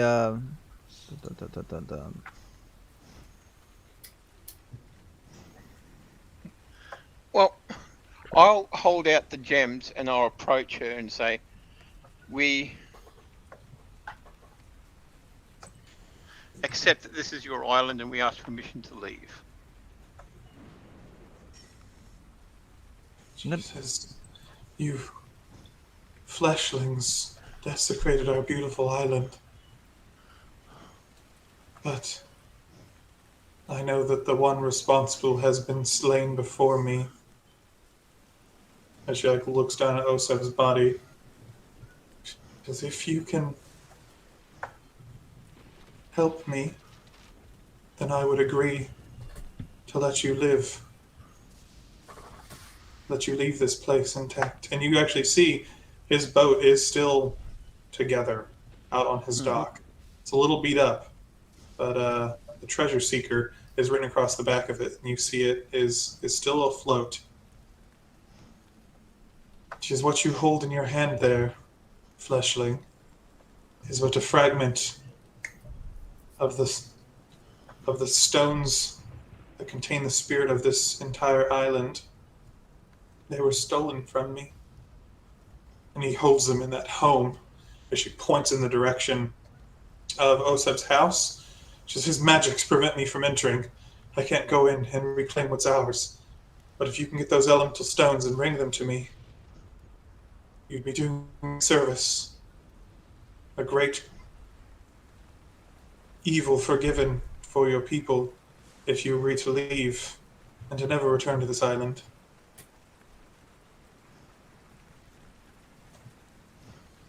And she is speaking in common. What do you have to say? I cannot speak for all people, because there are good and bad in everyone, but we will leave you alone, and we will tell others that it's not safe to come here. That is the best that we can do. No, you ain't. Spread the tale of what happened here far and wide. Let them fear what will happen should they try to take our home from us again, to slay our kin. There's a couple more of us back at that cave back there. Anyway, you can like poof them over this way by any chance. They, more people to help spread the word. As you are free to take them with you when you leave. I just thought I'd ask, but yeah. Could Sure. you bring them here for us? And what? I'll hand her back the gems. And she takes them and like holds them against her body. They regain some of that glow, and then she lifts her arms out and they start spiraling around her with the rest of the debris. She says, I can feel the stones calling out to me in desperation. They need me. They know I'm close and want to be returned. They're in that building high up on its second floor. Says, 4 in total. You'll know them when you see them, for they have beauty beyond measure. You find them. We will call this done. Right. Okay, let's go. Yeah. Dag tags along. Yeah. And as she does this, the storm fades, the rain kind of stops, and the ocean breeze and the crashing of the waves return. There's still that lava in the distance, but the chaos has faded. So you guys make your way up to the house. You see that the door is closed but unlocked. He seemed to be in quite a hurry when he left, and even part of the glass is like fractured. You can see items strewn across the floor just inside the door. Before we go in, I want to use another domain feature, Vigilant Blessing, on myself to give me advantage on my next initiative roll. Sweet. So just a quick prayer to Selune before we enter. All right. All right. Who's going first? I can go first. All right. Dagnavity, you walk up, just opening the door. I'm going to try to. Yeah, you pull on the door and it slides right open to reveal the interior of his home. It's a big open floor plan, definitely a place of luxury. You can see even from where you stand a couple of valuable items. There's a large jade parrot statue resting on one of the bookshelves in here. There's an obsidian volcano resting on a coffee table at the center of the room with the rubies embedded down the side of it to represent the flow of lava. Yeah, just even on this floor. And you can see a stairwell ascending up to a lofted second floor. How large is the jade statue? It's a little bit smaller than an actual parrot in size. I'm interested in that volcano. If we have an extra 10 minutes, I could cast and see what is magical in this place. Do we have 10 minutes?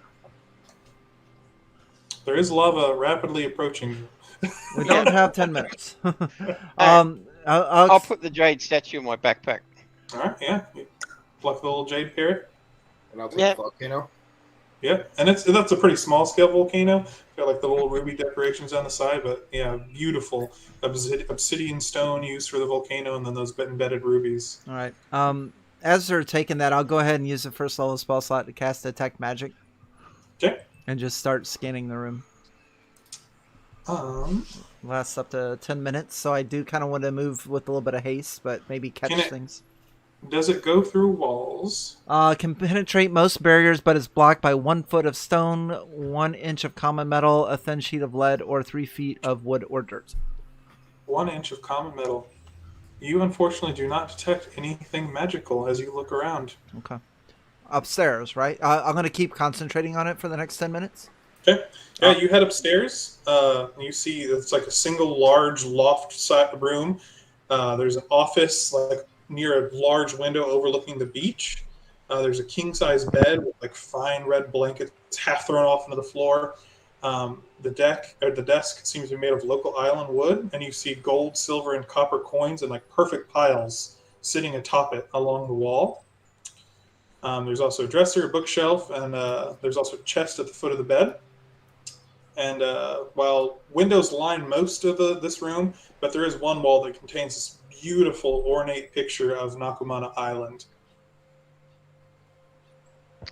I'll check the chest for traps or if it's locked. It doesn't even appear to be locked. It just seems to be like an ornate chest. Is there anything magic-wise? There's not, but you do notice there is a rather beautiful decorative sword on top of one of the bookshelves that you imagine to be worth quite a bit. I'm not really in it for the money, but just let's get these things and get the hell out of here. Inside of that chest, Peta, is some very, very fine linens that you imagine would be able to fetch a pretty penny. Alright. Search chest for a false bottom. Make me a thieves tool? Investigation. Investigation sounds good. Investigation sounds good. What was the roll? 18. You in fact find a false bottom in here. You pull it open, and inside you find a deed to a ship named the Treasure Seeker. Or title, rather. Okay, you now refer to me as Captain Peter. Great. Is there a window in here? Yeah, big window overlooking the beach right in front of the desk. Is there one the opposite direction where I can see if Spooky Chick is still hovering outside? Yeah, and she's in fact kind of like right outside the house, as close as she can be, looking up at you. All right. So we've got the stones and leaves orbiting around her body. That's creepy as hell. What are we? No gems? You don't see any just out in the open in this room. All right. I'll head over to that painting and take a look at that front and back. Yeah, so you walk over to the painting. It's beautifully done. It looks to be a custom piece. It's huge. You imagine it'd be worth a lot if you could get it out, but you lift it up and you see a safe embedded in the wall behind it. And it looks to be made of pretty thick metal. This could be where we need to be, gentlemen. I'll investigate the safe. Yeah, you see, looking at the safe, it has a combination lock on it. Mm-hmm. It looks to be made of fine steel, at least an inch thick, so there you go.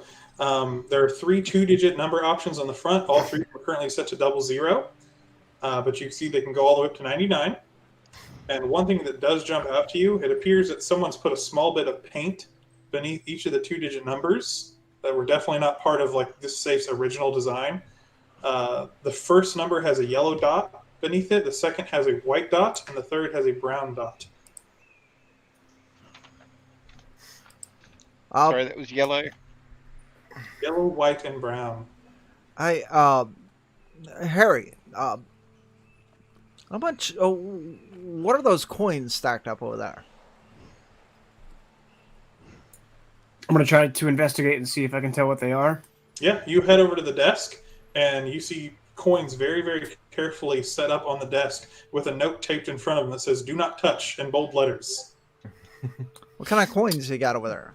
There's gold, silver, and copper coins. Can you? And are they segmented into different piles based They on? absolutely are, in very, very meticulous stacks. Hey, don't touch them, but can you give me a count? Yeah, I'm going to count up the gold, silver, and you said copper? Yep. Yep. There are 21 gold coins, 35 silver, and 10 copper. I will shout those numbers out in that order back to Luke. So 21. How many? What? How many 21 silver? gold, 35 silver, and 10 copper. Oh. Well, I think the yellow refers to the gold. White to silver and brown to copper. Yeah, that's what I was thinking as well. Why don't you give it a try? Okay. I'll put in 21, 35, and 10. All right, and the safe explodes. I mean, everyone making no. You pop in that combination, and you hear a distinct click as the safe pops open as you give it a pull. Before you Okay. reach in there, just let me feel around with this magic match. Alright. Now that that's open, is there anything magical inside? There is. There are 4 shining stones, and then a ship in a bottle. Does the ship radiate magic as well? It does.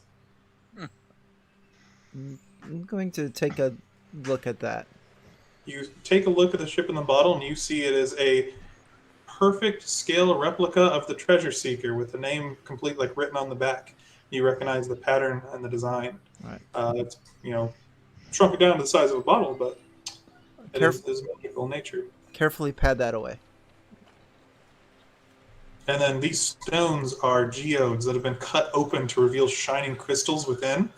One of them is ocean blue, and it's pulsing this light with the tune of the crashing waves against the shore. There's one that's the color of lava, and you can feel the heat. Even as you go to like grab it, Luke, it's just flames erupting essentially into your hand, like you're reaching into a fire. Too hot to touch with a bare hand. There's one that's radiating purple energy and one that's radiating, yellow energy and one's radiating green energy.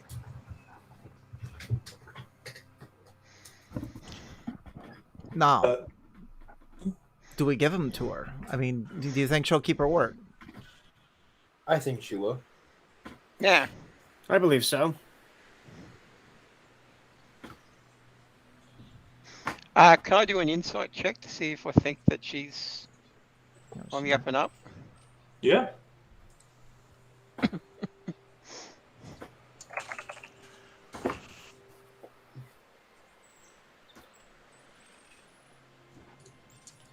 It is, with a creature like this, difficult to know for certain. She seems genuine in her words, but she's also like this strange creature of power.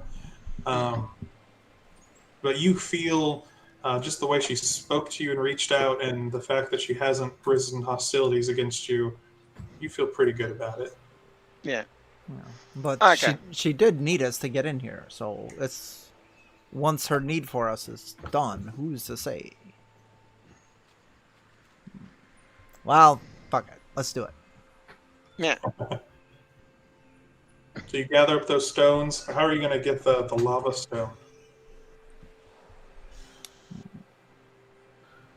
Can we get the safe out of the wall? You cannot get the safe out of the wall. It's too hot to touch with bare hands, but maybe with like some chainmail gloves or thick leather gloves, you could pick it up and handle it. Can I just put my backpack over it? Yeah, that'd work. Yeah. Just kind of wrap it in your backpack. Then one of you have mage hand? I do. I have that too. Yeah, so you mage hand it, drop it into your backpack. You can feel that heat, but it's not going to catch your backpack on fire. But yeah. So you guys snag those, and Yep. you're going to make your way outside the house? Yes. All right, you approach, and you can see this nature spirit. She's like looking over you, like her eyes. You can't really see the eyes, but they're like glowing. You can feel her anticipation as she wavers back and forth, and you can see the rings pulsing around her. So, did you find them? I can feel my children calling to me. We did. And she like holds her And- hands out in a welcoming gesture. Well, yeah, we'll each hand her one. Yeah, and as you hand them back, she like cradles it against her, and then like lifts it up, and it starts orbiting around her with some of the other items. But the 4 stones go in their own orbit as one, and you can see like blasts of light radiating from them, and you can kind of feel the life of this island just kind of radiate from her body. It is a feeling of warmth and peace as you can feel her happiness with you. She says, I will give you 2 settings of the sun to gather your things and leave this place. I have your thanks, but this island belongs to my kin. But I would see no harm done to you. And I thank you. I Dag totally nabbity would kneel. The blood toll had to be paid, and it has. But you are free to go. Yeah, we just have a few people up in that cave to get, and then we'll be skedaddling out of here. And Marius kind of looks over, and you can tell he's like a little bit upset. I never should have taken this job, but I do know how to operate a ship. If the rest of you are ready to be my crew. Absolutely, and don't worry, unemployment's at an all-time low, so you'll be okay. Well, I'll be happy to take you on as my crew. There you go. Yeah, PETA is the new owner of the ship, so so I would say that we formulate a plan to go get the others, and so you guys make your way over to spend 10 minutes to identify the ship in the bottle. You spend some time with the ship in the bottle. If Luke's willing to cast a spell. I don't have identify. I have identify. But I say we split up and have a couple go get the folks from the cave, and then the rest of us can watch the boat. What does a super nature chick do? Does she hang out with us, or does she depart? She would return back up to the mountain. Before she does, the volcano. Okay. Is she interested in like granting warlock packs or anything? Dag Nabby's kind of like, he's a jack of all trades type dude. That could probably be something that's worked out. I still got a gem. Yeah. Yeah, you have a connection to her through that. Cool. That's something you could explore. Dag Nabby's got that look in his eye again. Here we go. It's nothing. I will cast Identify on the bottle. All right. So you cast Identify. This is a bottle that is bound to the treasure seeker ship, and if you are to let it go, and a pool of water aboard the deck of the ship, it will lead you to treasure. Wow, sounds like another adventure for us then. That does not always mean that the treasure is safe, but it will fair. lead you to items of value.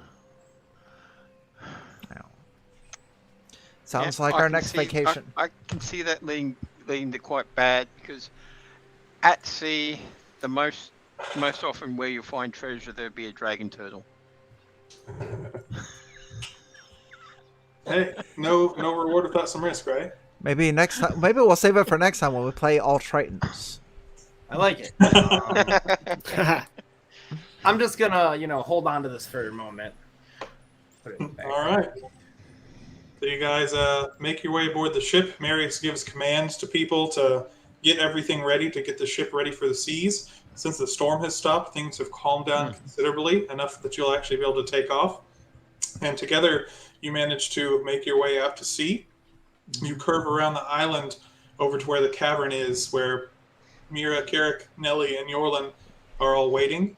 You take a rowboat out and manage to shuttle them back to the treasure seeker one at a time, taking very careful care with Yorlin and his shattered leg. Fortunately, the lava has diverted from the mouth of that cave. It's far enough from the volcano that it doesn't make it down, though some of it pours off to the ocean not far away. But the friends are rejoiced to be reunited again. And Marius takes over the wheel and looks and says, "Well, I guess, Captain, if that's what we're to call you now, would you like to take the helm?" You can take the helm, because you know how to use the helm. I'll tell you where to go. All right. And as the treasure seeker departs from the docks, or from Nakumana Island for one last time, there's still ash raining down over the area, smoke pluming out of the volcano, turning the sky black. But the path of the horizon is beautiful as the sun's starting to rise on a new day before you. Yorlin's asleep with his legs splinted and bandaged. Nelly's passed out next to him. Marius definitely looks like he's aged a few years, and his hair's turned gray from that falling ash. But you've definitely had more relaxing vacations, but probably not one quite as exciting as you sail into the horizon. Yep, second star on the right, and on till morning. There you go. I put the thing in the basin. Oh, Yeah. So watch as it spins and points straight back at the island. very now. nice. For now. Nice. Well done, sir. Well done. Well done. That's it. I like it. I You can had also fun. find 23 platinum and 180 gold inside that safe. I forgot to mention that. Oh, and we should have grabbed the gold and silver and copper off the table. No, we should have left that there. That was fine. Just in case. Just in case it was trapped. Very good. Yeah, we would probably split some of that. At least give a few of them a couple platinum or something to get started in their new jobs. But very nice. Very good. I loved it. Well So done. we're pirates now, right? Yes. We're Yep. bunny. Sounds right to me. We're rabbit pirates. We're pie rabbits. Pie rabbit. Pie rabbits. Let me get us off the stream here. And so that is... We sail the hoppy seas. What? I can't get us out of here fast enough. The puns will continue. Thanks everybody for watching, whether you watch the live stream or if you are watching this in the future. And big thanks to Nerzugal for running us through this one shot. I appreciate it. Thank you very much. Yep, this one is not out in a product yet, but it'll be in my next book, the Dungeon Master Toolkit 4, Nice. whenever that releases. But for now, if you want to buy the Toolkit 3, I need like 50 more sales to make it to physical print, which I want so badly. So Yes. we can help out. Yeah, so help Steven. make that happen. Go and pick up the Dungeon Master Toolkit number 3 as a PDF. That would be greatly appreciated. And pick up the other two too. Fantastic. I'm gonna need a warlock patron when this goes live. Awesome. So I do want to thank everybody for playing today. Nerzugal for running our game. Jovar and Sariph and Foerick, thank you very much. And thanks to everyone for subscribing and watching the channel. And we'll catch you next time. So on to the next. On to the next.